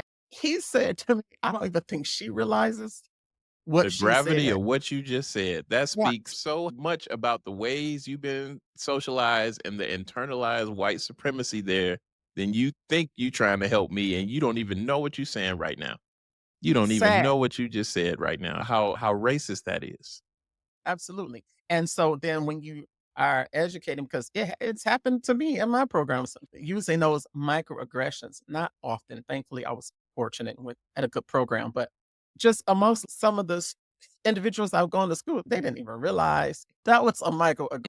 Sometimes you have the conversation, but sometimes you're just like, I just don't have the bandwidth today. That is a normal thing as a Black person. You don't feel like explaining everything or speaking for the entire community, although it may sometimes seems that way It's at times. exhausting. It's exhausting. Exactly. Took the words right out of my mouth. Exhausting. And so just that's why we tell a microaggression. It's a small, stunning encounter that usually is not recognized by the white race because they don't have to recognize. And so those are just some of the stories that I talk about in my vignettes. The whole time I'm writing this, I'm just going off, just in many, many revisions because you got to get it out first. And Right. then you have to execute it to academia because you are set in place to be a part of the quite distinguished PhDs across the country in your own Mhm. right, in my own right, of course. So I Mhm. just wanted, you don't want to leave. I could not come here and at least not mention some of the vignettes. And so in the vignettes, the 17 vignettes, I set it up to where the chief diversity officers are in Atlanta for a weekend symposium on racism in higher education. And the different conversations that they're having, they leave different sessions or whatever. And then when they go to have the conversations, all of the conversations are had with Coretta Scott King. So that's how I. Given some of the things that you found in your dissertation research, what are some things that you think are important for institutions to know? So you mentioned Jamie Washington, and one of the things I remember having, being a participant at the Social Justice Training Institute, Oh, SJTI, yeah. with him. Remember, we left, and one of the questions, and on our way, just we had just had this experience of taking this intentional time to reflect on our practice and reflect on things. But then conversations around like re-entering back into the environments that we came from. Because sometimes, even with higher education, I think it's like we leave and we have some experiences. And sometimes on those breaks and holidays, you got to go back into an environment in which some of our students may have changed, but sometimes they go back to places that have not. And so what are some things you're gonna do to manage that, navigate that? And one of the questions was, what's something we need to stop, start, and continue doing? So based on some of the things that you found, what are some things that you feel are important for institutions to start, stop, and continue doing when it comes to actually supporting these equity officers in their work? Oh, okay. So that's a really good question. Stop, start, and continue doing. So the first thing is oftentimes equity officers are set in place because of something traumatic has happened. For if you will, you had George Floyd and Breonna Taylor. Those happened during the pandemic. So then you have an uproar of Black students and their allies. What are you all going to do as administrators to make sure that we still have a welcoming climate on campus? We are upset. We are, in some cases, frightened. So talk to students and not assume that you know it all just because you are reading the literature, looking at whatever the case may be, TikTok, Instagram, CNN, the list goes on, because there's nothing like talking to an individual face to face and just saying to them, I don't know how this makes you feel, but I want to know. I had a chief diversity officer who was in a cabinet meeting, only Black person on the cabinet, had recently actually finally sat down to watch the George Floyd video. It tore this gentleman up. It tore him completely up. It tore him completely up. And then it hit him to his core because this individual happened to be clergy. Sitting in the meeting on Zoom, and the entire cabinet, everybody else white, nobody mentioned one thing about George Floyd or the current climate that our country was in. And he started talking about it. And unfortunately, at the time he started talking about it, things went wrong with his Zoom or whatever. And he said, none of you all made not one mention, not one word to ask how I'm doing. And here I am set in place to manage diversity, equity, and inclusion at this Mhm. institution. And then some said, and it was dead silent, right? And of course, at the end of the meeting, I didn't say anything because I didn't know what to say, or I just didn't. And so I called that particular vignette the dismissive leadership thing, or dismissive leaders, because he said he felt invisible. This is a Invisible. it is established. He and just when that particular interview, I definitely remember closing myself in. I definitely did that interview on campus. Remember feeling so broken for him. That's Like I've heavy. just in the and a lot of times after those interviews, whoo, I wasn't doing too many interviews back to back, and they weren't scheduled too far away because you got to work those schedules. But I get up, walk around, do my memos, and then send transcripts back to them, make sure and we that I articulated everything that they were telling me the way, and that was accurate based off what they told me. But just thinking of things like that. So having greater compassion, don't be dismissive. You know what comes up for me with that? And even having my own experiences within institutions doing Sure, that. sure, So this absolutely. person, okay, so this particular vignette, this person sharing, okay, so I'm in this meeting. Nobody said anything to me. I'm actually the person who was brought into this university to address inequity and equity issues. And so I imagine, okay, so that feeling, the way that That footage tore him up, the impact that it had on him, and at the same time, again, as he said, being a point person in the institution to address these challenges, still having the demands on him from others to, "Hey, this is happening, that's happening. We need answers, we need guidance, we need support," while having his own experience with that and feeling unsupported. And so, as you described that, that's it right there. Dismissive. I appreciate how you framed it in that way. And then the impact of that dismissiveness. Absolutely. And then it also too, he shared with me. And so from that point on, I'm looking at them, how you say that, giving them that side Looking eye, at you sideways after that. It changed the how dynamic. It changed how I felt about being in that institution, in that situation.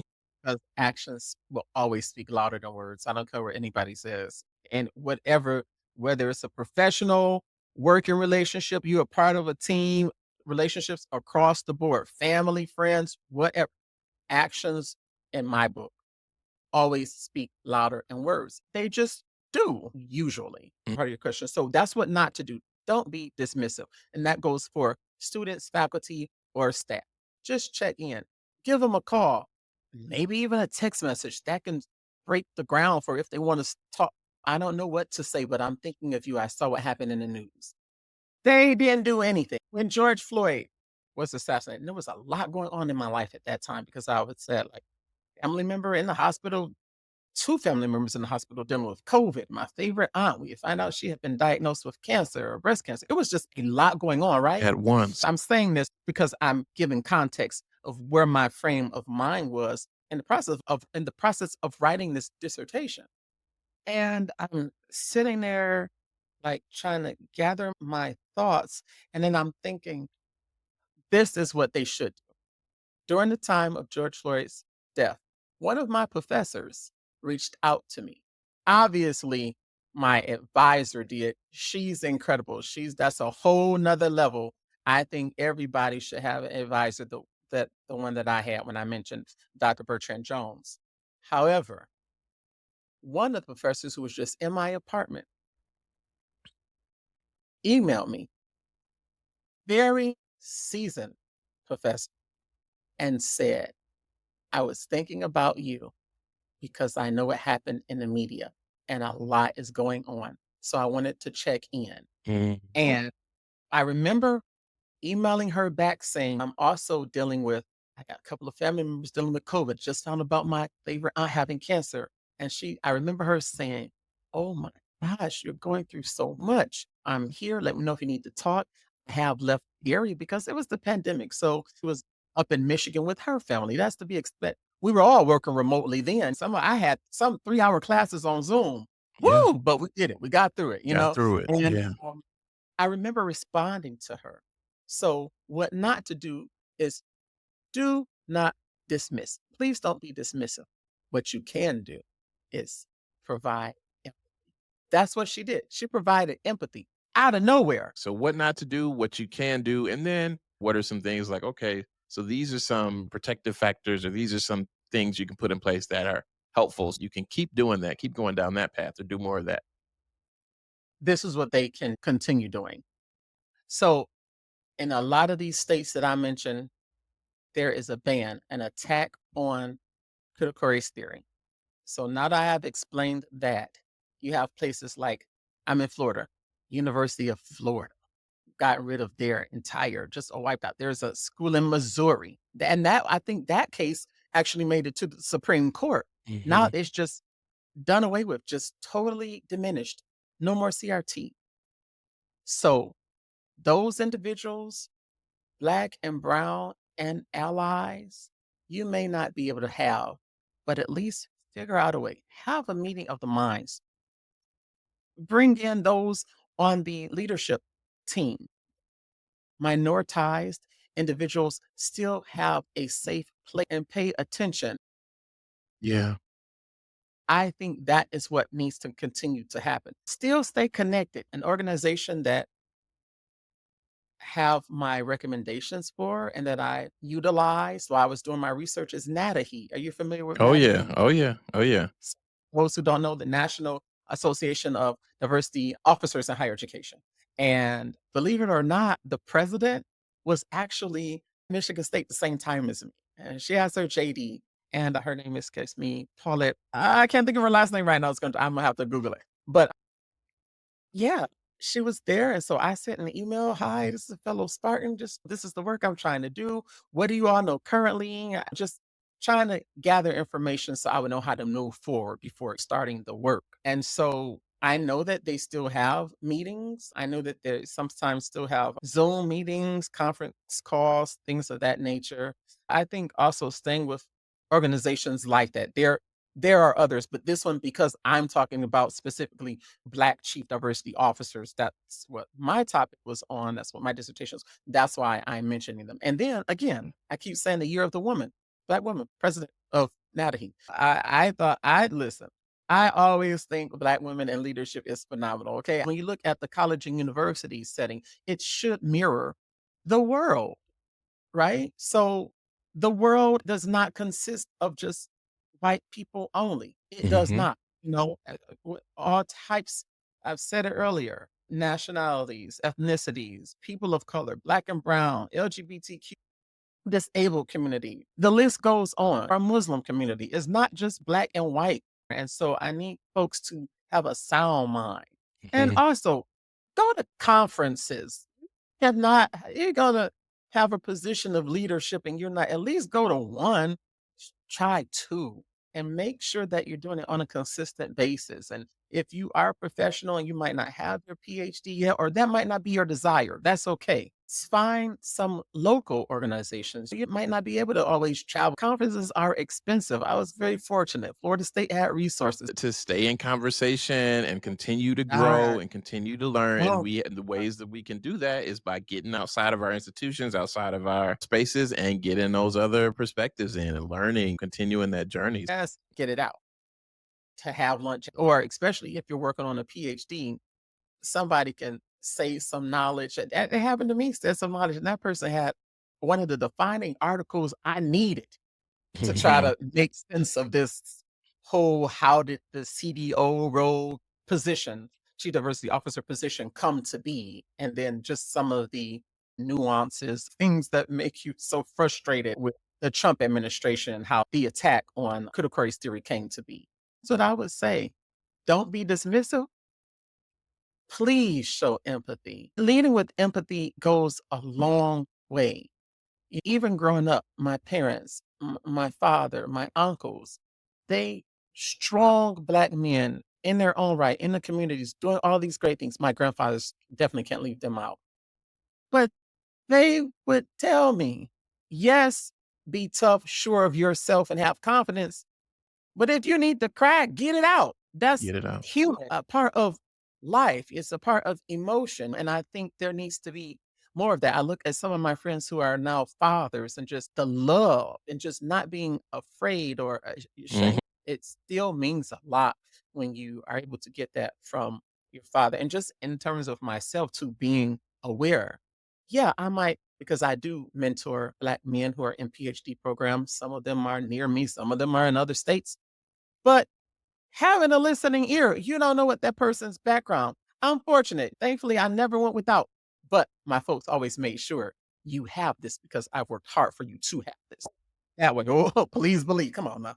We didn't get it by What ourselves. that, and my mom always taught that some folks might be less fortunate, or have another colleague who did an entire dissertation on just some of the obstacles that Black men go through working on their PhDs, and just us being even more grateful for the experience that we had, advisor that we have, just the worked my tail off. But I'll be honest, I told my advisor one time, I said, "You got me spoiled rotten." And she was like, "What you know?" I'm like, "No, you have me," because that motherly and just being able to provide that at those times. There's times when you do need some tough love, and she had to do this a couple of times because she had to whip me into shape. It's such a blessing and rewarding when you have somebody like that, or amongst all the people who I came across, because I can't leave people like the Morehouse out, the president of the Florida Education Fund. Oh my gosh. And people like, oh goodness, Dr. Adrian Stevenson. I can go on. I was very fortunate here in Florida. And to believe it or not, the first I used to say,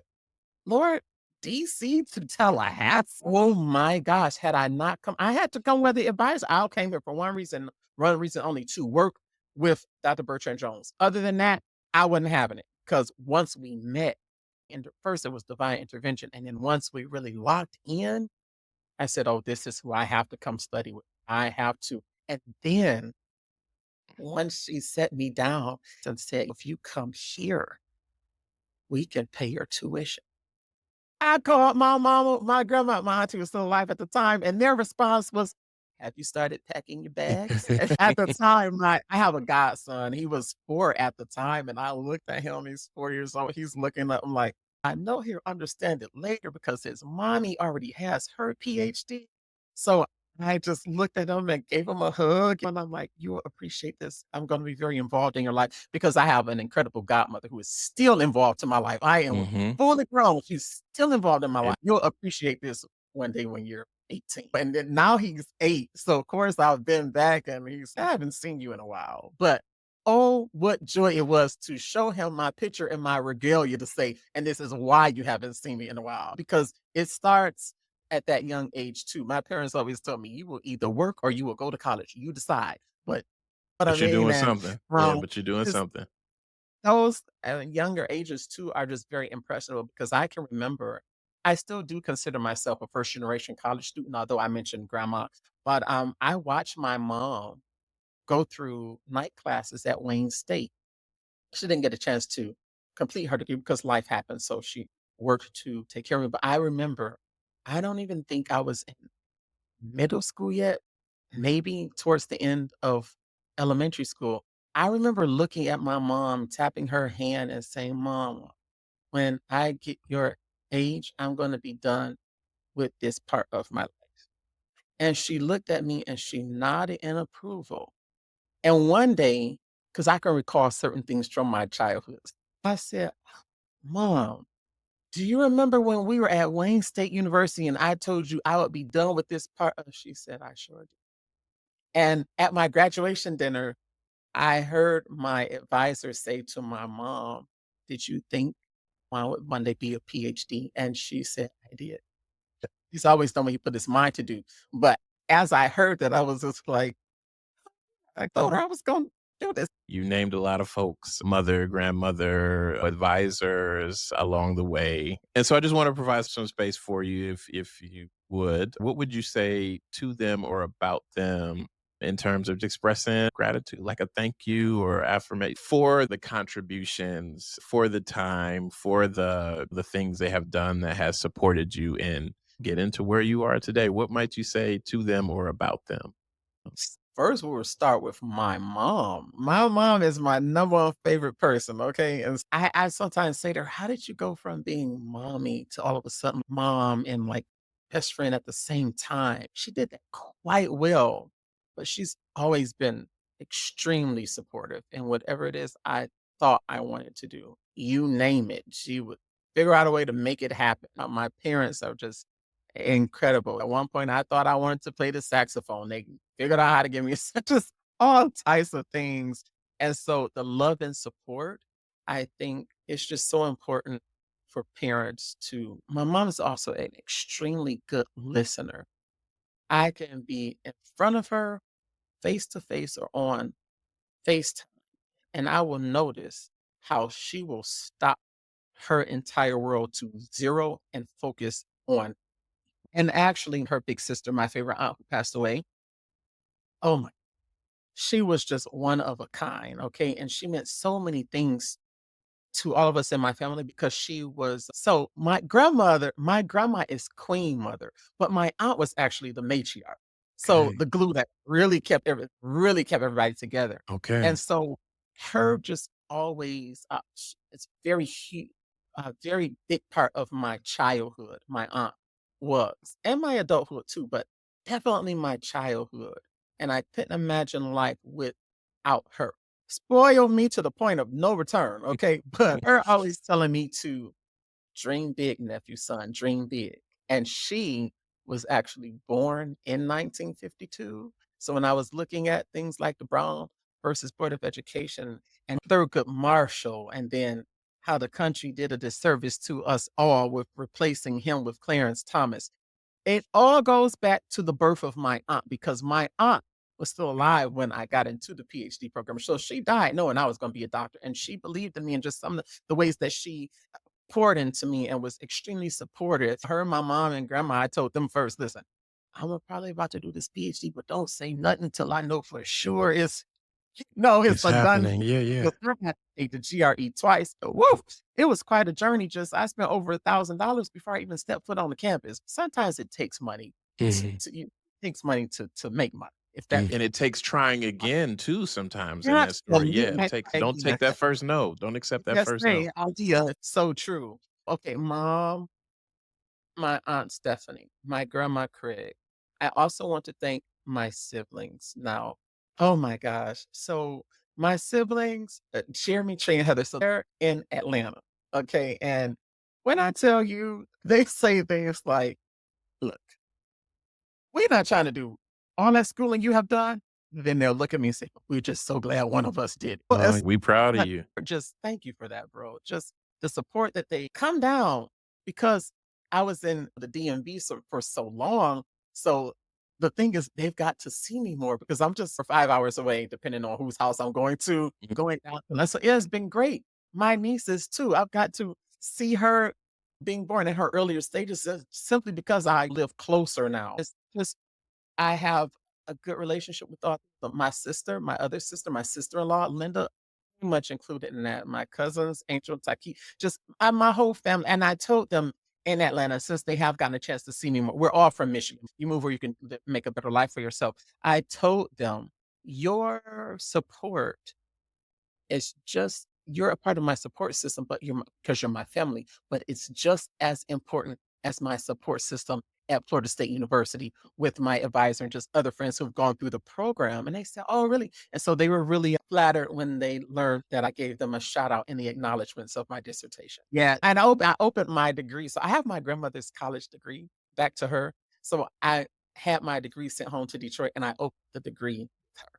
And so she was the first person who got to read the degree. Yeah, and so Mhm. Mm. what better way to pay tribute than to grab and so when it arrived in the mail, because I also didn't know, like, where I was gonna end up, I'm like, I didn't know if I'm gonna stay in Tally a little while longer, am I gonna go? And so I said, "Just send everything home, that way you'll get it." That's when I flew back to get it, and grandmother was I said, "Do you" at the time, she gave me her degree when I had just graduated from high school.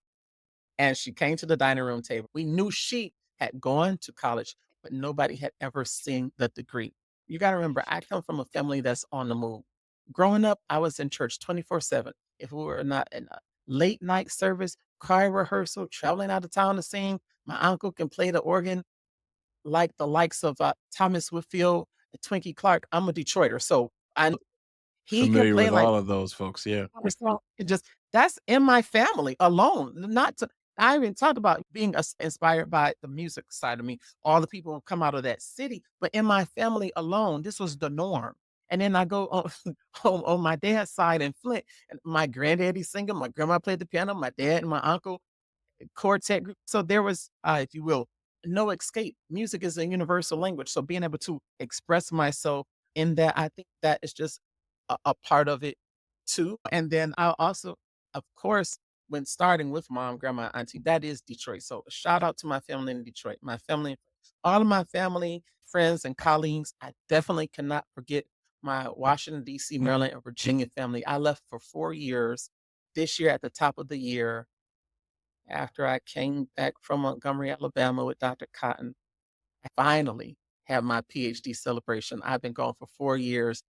I didn't in your adult life, you never know what adult friends you're going to need, and I met many That's people true. I didn't know I needed in my That's life, true. and a lot of them I met from just different things, from going to the church, going to just different socials, or just being out and about.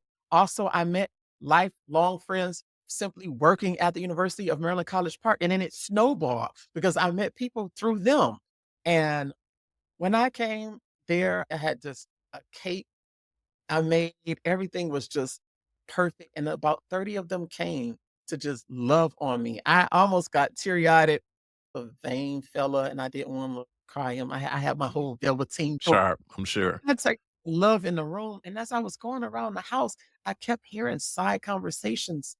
"I haven't seen you since he left. You're one of my favorite people." And I'm like, "Listen, I haven't seen you since he left." And it was in that moment, I just caught myself keeping myself around good people, people that are it's okay for you to you can't be fond of everyone. Everybody should not be in your circle. Everybody is also not your assignment. Somebody needs to hear this. Say this. I didn't realize I was the glue. The glue. I just felt myself being around it. And as the night went on and I paused at the end of the night, I said, I didn't realize I was my godson's parent came in and they saw of some friends who are twins. And they were like, oh, our favorite twins. We haven't seen you since he left. Who is this? And also now the pandemic also happened. So that has Yeah. something to do. And I says, I did not, you know what I mean? Some of encouraging the way that they still treat me to this day, overjoyed, if you will. Words cannot express. They were genuinely proud of what I had accomplished. And then, of course, whispering, okay, now you got that degree. Time for you to come back now. Okay, that was nice. Okay, that was real cute. When you coming back now, we missed our, So those would be at the top of my head. Obviously, my Florida State University family, I had an amazing cohort. We all kept each other on our toes as far as being a good colleague, loving, showing that empathy and love. Somebody says, I need a recommendation. I'll write it for you. I'm a pretty extroverted guy at conferences. And I remember going to one conference and I'm a part of Michigan State. Those socials are huge. And I had a friend, I used to share office with her, and she's a doctor as well now. And she said, mind if I tag along? Come on. And let me introduce you to people that you never know. She could end up working or Yeah. writing You on there. So never just know. things thankful for my cohort. And like I said, my program, definitely my advisors, Sisters of the Academy Soda Institute. And I'm also thankful for I cannot leave out my FAMU family. Absolutely. People like Provost Watson and Synovia Williams, president of all of Florida Trio. I've been quite fortunate and blessed. And then, of course, my McKnight, I was awarded the McKnight Dissertation Fellowship, but there's also the McKnight Doctoral Fund. And McKnight is for Black and Brown individuals in the state of Florida working on their PhDs. And I was brought on as an affiliate in 2019. So Mhm. while going to school throughout the year, they have workshops for you to come. You go down to Tampa, hotel, your travel expenses, all on them. They just want you to come. You know how they say, get what you need, What you get what need. you need. Get what you They need. bring to you all types of folks doing incredible research. My research is incredible. You have from all disciplines. We're looking at Black scientists, folks doing cancer research, folks doing all types of things. You leave so inspired. And then the last part that really inspires you is the jacket ceremony. So I got my jacket this year at the top of the year in February, and that is the you've done it. We're proud of you. Now go out there and be great.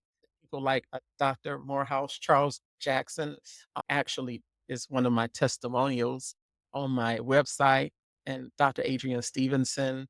I also can't leave out people like Phyllis. She's like one of the office managers. There are hundreds of us, but she can make you feel like you're the only person in that organization Mm. because of the kindness and care. On chapters 1 through 3, find me somebody, and the next day I'm hearing from 2 seasoned PhDs. How can we help? So those pipelines are incredible. And I'm thankful too for the students that I've got to teach at Florida State University. And I did used to teach the Bridge to Graduate School course, demystifying the grad school process. And when I'm on LinkedIn or basically LinkedIn, more so LinkedIn than Facebook and Instagram, I Okay. can see has graduated, who is doing what, and how my students still view me, some of them as that supervisor I was to them. I have a student, brilliant. He just recently completed his law degree at Harvard. And I said, I have a student of mine. I'd like for you to either have a phone conversation or a Zoom conversation. Would you do that for me? Of course, go on. By the way, if you're ever in Boston, I'm like, whoa, the blessings. Stage. I ain't never just popping up in Boston, but you never know. Like, I still appreciate how you were and the way that you catered to me when you supervised me. I would be more than happy to talk to one of your students to just help put them on the right path. Very rewarding. No matter what I do in life, I will probably always figure out how to have some type of pulling as you climb type of program because Why get all the success and don't help the person who's coming along the way?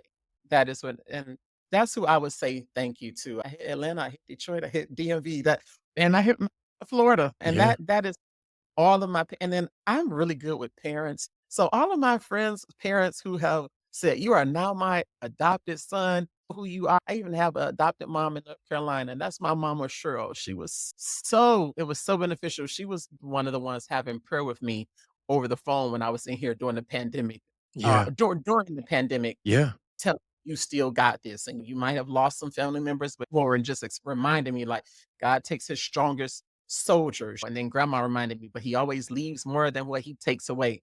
Because in those moments, It's I hard. didn't have much time could you imagine being on a Zoom call a Zoom for class for 3 hours straight and sitting there explaining something while fighting tears at the same time. It's Yeah. extremely difficult, It's right? hard. Yeah. Next thing you got flying back from Detroit from my aunt's funeral, and I'm sitting here in a class about statistics. So I appreciated that professor when he would say, "Okay, you do this assignment, I'm gonna add on some pandemic points." I was like, "Oh, okay, got it." That I'll take you it. know this is something that we've never seen before. Yeah. When I Yeah. am going through the program experiencing all of this. Thank Yeah. you for providing this opportunity for me to say thank you. And I thank my barber because my barber kept me fly. Listen, Mhm. I still had to go on Zoom during the pandemic and going to conferences. Listen, the Black barber shop is near and dear to my heart. You can go in there and find out a lot of things. I know what our forefathers did to my people. But you know where that training came from? It came from grandma. And then it also came from me making sense of why are things the way they are? Why is structural and systemic racism this way, right? And then I mentioned that Dr. Francis Cress Welsing earlier, that Mhm. just made even more sense concerning everything grandmother explained to me. I'm hoping folks out there listening, again, who are either currently engaged in the work and they're tired in different ways and need that rejuvenation, or folks that are on the sidelines thinking, how can I get involved? They'll see that there's a variety of different ways to intervene. And we need everybody who can. We need you in this using the gifts that you have. Like you talked about originally, you went out there, you were at the protest, and then you had some conversations. It's like, all right, how can I do this in a different way?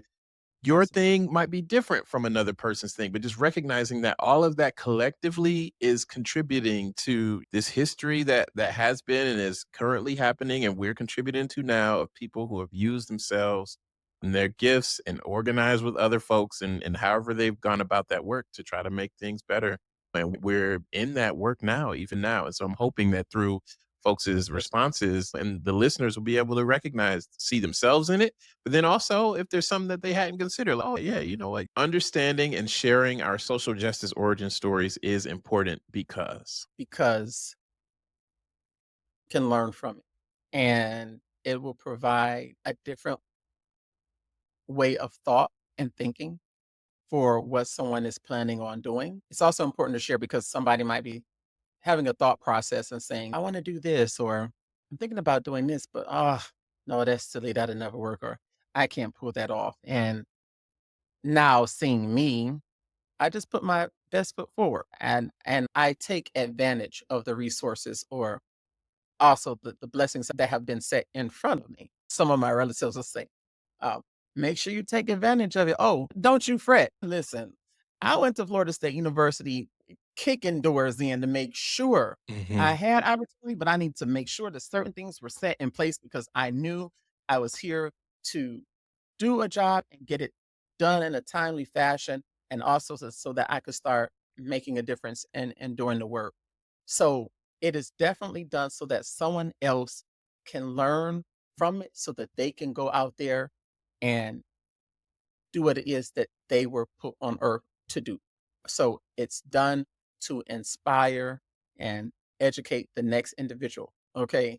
It's that's what I mean when I say Mhm. that all people. It's meant to because you never know. You never Like know. you never know. Think Mhm. about some of the things we've sat and watched them because of that individual or because they said that in that way, or I never thought about this, or I like how he was just able to just talk about that so freely, Yeah. you know, in this day and age, all of the social media platforms.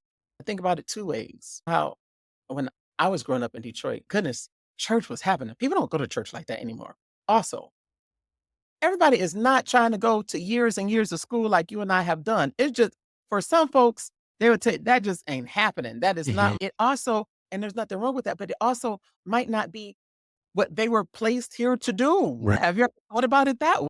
But there is still something to be learned from my experience. I was having a conversation with one of my brothers in Atlanta. Also, you know what? When I was giving thanks to, I can't leave out my other brothers. My brother Tony, Prince Tony, he's in Detroit. And my brother Deontay, I meant to mention because they're in different places. I meant to say those, so definitely shout out to them. We're quite supportive. But I wanted to say this back to the individuals who are looking at you as an example because of what you have put out into the universe. If you if it were never done, it's like they won't have something to work from or a blueprint, if you will. Now, back to my other brother. I was having a conversation with him and he doing things in the music industry and some other things that he's working on.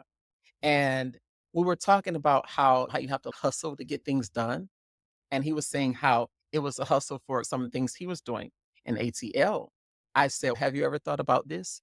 What I'm doing, working on this PhD, making sure I have funding, getting these classes done, performing at a level of excellence.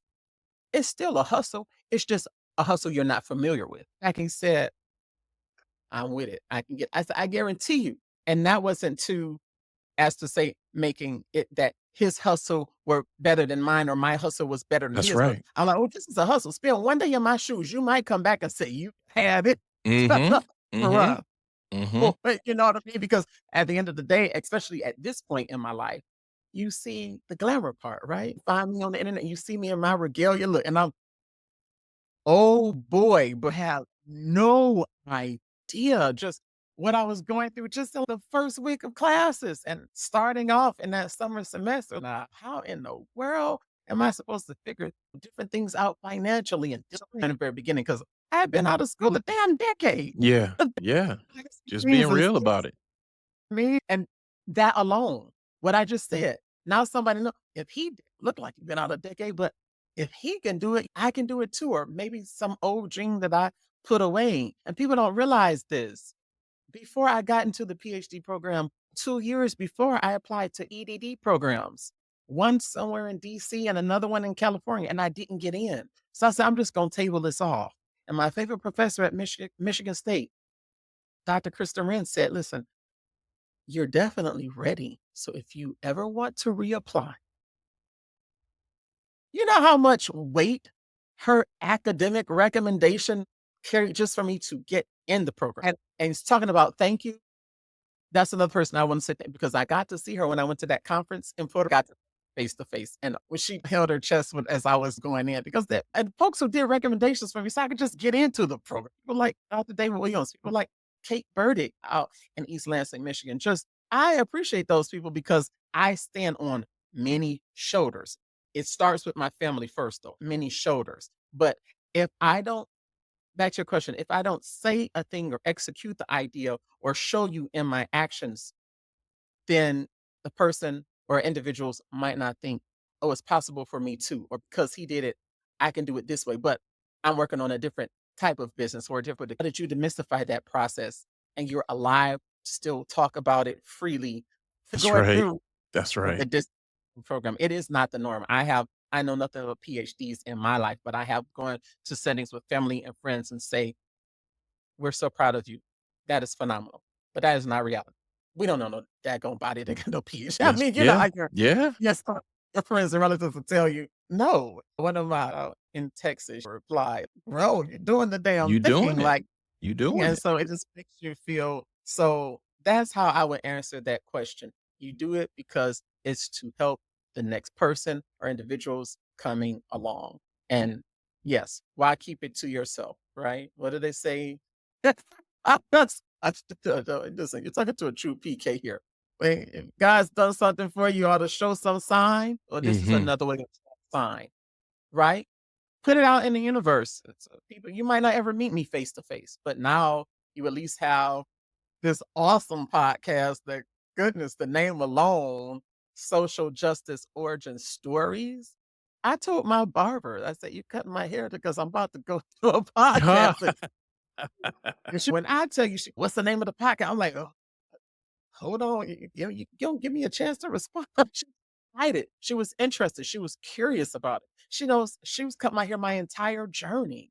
Yeah. And she would tells me just how proud she is of me. You know what I mean? That's real. That means something. That means a lot. All of those things, right? Yeah. She's brilliant in her own right, but still seeing a me, she says, absolutely phenomenal. I'm so proud. She tell me all the time, "I'm so proud of you, Juan." She call me Juan. "I'm so proud of Yeah. you." Yeah. Yeah. Yeah. So that's why. Yeah. So thank you. Thank you for making your experiences accessible. In that Of course. same vein, just one last question. One last question. Sure. That Yeah. same I hope that the storytelling, your storytelling, the collective storytelling of all the folks who have contributed to this project, I'm so grateful for it and Mm. for you all. I'm hoping that it lasts many years to come, even beyond our time, far beyond our time. And it's for future generations who would somehow stumble across this recording or seek it out or find it in some ways many years from now. What would you want them to know? Many years from now,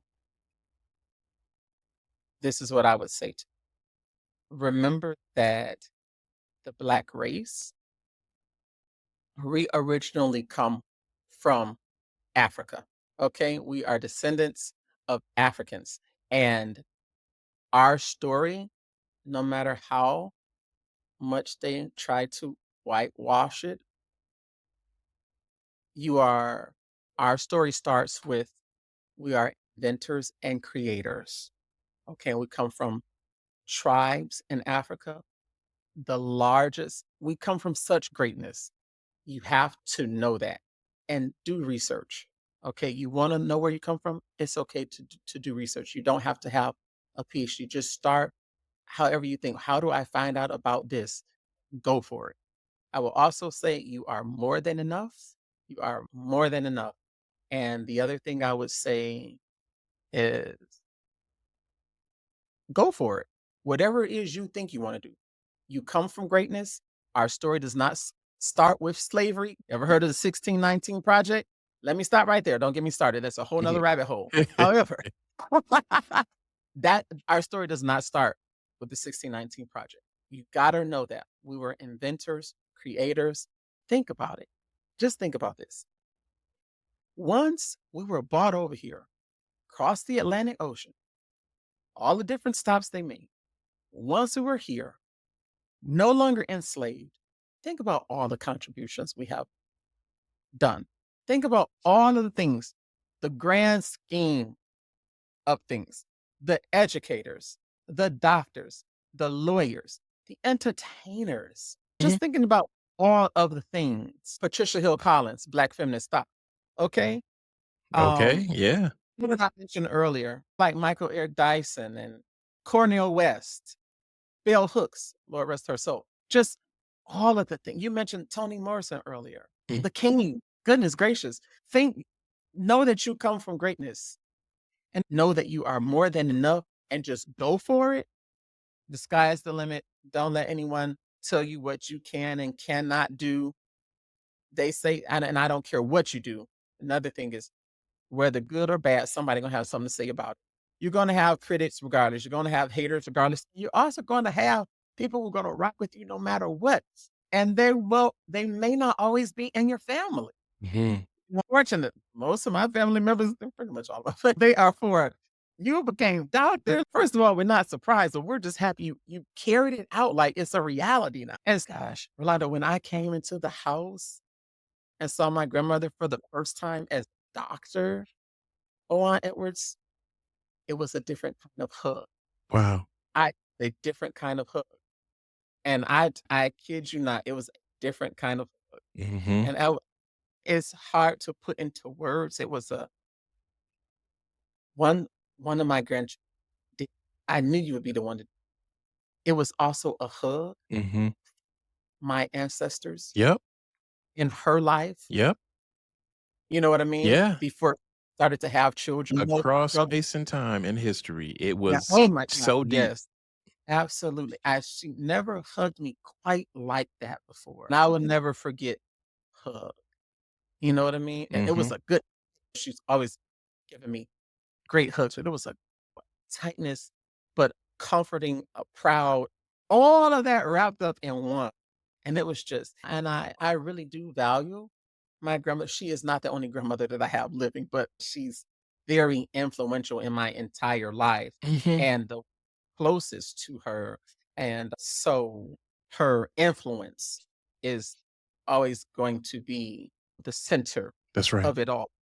Follow me when I Oh, say yeah. Oh, yeah. Oh, it yeah. takes a lot Even for yeah. Yeah, even when you describe that hug, it's I'm here, I'm listening to you, I'm hearing it, and I'm also like, yeah, this is for everybody. This is for the people. It's not just for you. It's for the family. It's for the answer. It's for everybody. And oh, you did it. You did it. That is That line.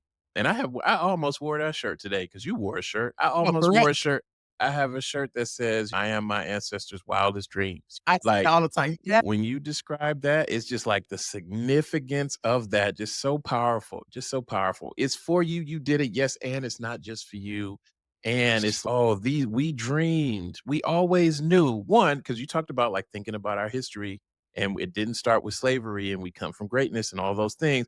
It's like we knew this, and we've always dreamed, given we always knew this is what we were capable of, and given all the stuff we have had to survive you did it. Of Mm, course, you didn't do it by yourself, but you did it, and mm, it's your victory, and it at the yeah. same time is our victory as well. It is our win. It is for everybody. It's oh, what a wonderful thing to have experienced that first time entering the house, Oh, post yeah. PhD, just It's powerful as you described that story. So I'm following you 100%. I'm feeling it over here. it's something that It I is truly now for the people. Yeah.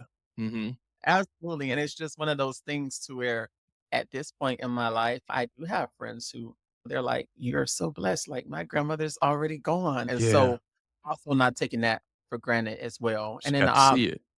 I also remind the next generation, don't be afraid to speak up for yourself, and in the words of John Lewis, "Start good trouble." Good trouble. You start good trouble and lead with integrity. That's important. I've been looking at a lot of things in people in leadership positions and things just across the board. It's integrity is listen, it's a good way to go because it can help keep you centered so you don't do some of those, let's just say things that are not wise or foolish things that remember I told you I also wrote a book chapter on bad leadership Yeah. or bad leadership in complex times. We are in such perilous times. I felt moved to make sure I say that as well. I appreciate you sharing that story, Of sharing course. all of your stories here, and then even some advice for the next generation. That story about the hug too, like it's certain things you That just won't forget. You're the person who experienced it, but I believe yeah. folks out there who are listening and who are hearing you tell that story, who have heard you tell that story, I believe it's also something that they won't forget either. And it's people out there that know exactly what they know Oh, the absolutely. significance of us Oh, moving and accomplishing and what do you say, pulling as we climb. So thank you for being who you are. I was highly anticipating our time together. I'm so appreciative that we've been able to catch up and reconnect after all this time through this project. And also your barber. So when it comes out, like I said, when it's released, you'll get it. You can share it with all the folks that you want to. I was even like, oh, oh, wouldn't it be cool to send that person, some of the folks you named at Michigan State to send them this interview? And it oh, be out. I never worried about you. I knew you were gonna be awesome and great. I couldn't have told you what your career was gonna be and what at that path you time, were I going wouldn't even know at that well time, like but that. yeah, yeah. But But it I was like, "He's gonna be alright." I have good thoughts about that one. That one right there, when I would talk to the other mentors, I'm like, "Oh, Orlando, I'm not worried about him. Mentor, he's going to get it right, and he's gonna mhm. be alright. I know he's gonna go out there and make a difference." Thank you for listening. If you enjoyed this episode, please leave a review on Apple Podcasts and subscribe to Social Justice Origin Stories there or wherever you get your podcasts. You can also watch video episodes on YouTube at Social Justice Origin Stories, and I'd really appreciate it if you subscribe there as well. Video episodes are also available on the project website, socialjusticeoriginstories.com. Follow the project on Instagram at Social Justice Origin Stories. I'd love to hear about how you're engaging with the stories. Share your thoughts at socialjusticeoriginstories.com/contact or by emailing stories@socialjusticeoriginstories.com. To support the work of Social Justice Origin Stories, consider becoming a monthly patron. Your contributions will help keep this resource going and support its mission. Visit patreon.com/social justice origin stories to learn more and make a contribution. Again, that's patreon.com/social justice origin stories. You can start or stop anytime. Social Justice Origin Stories is edited, hosted, and produced by me, Rolando Tompkins Jones. Many thanks to our storyteller this week and the many storytellers who have contributed to this project. And thank you for joining me this week. Take care.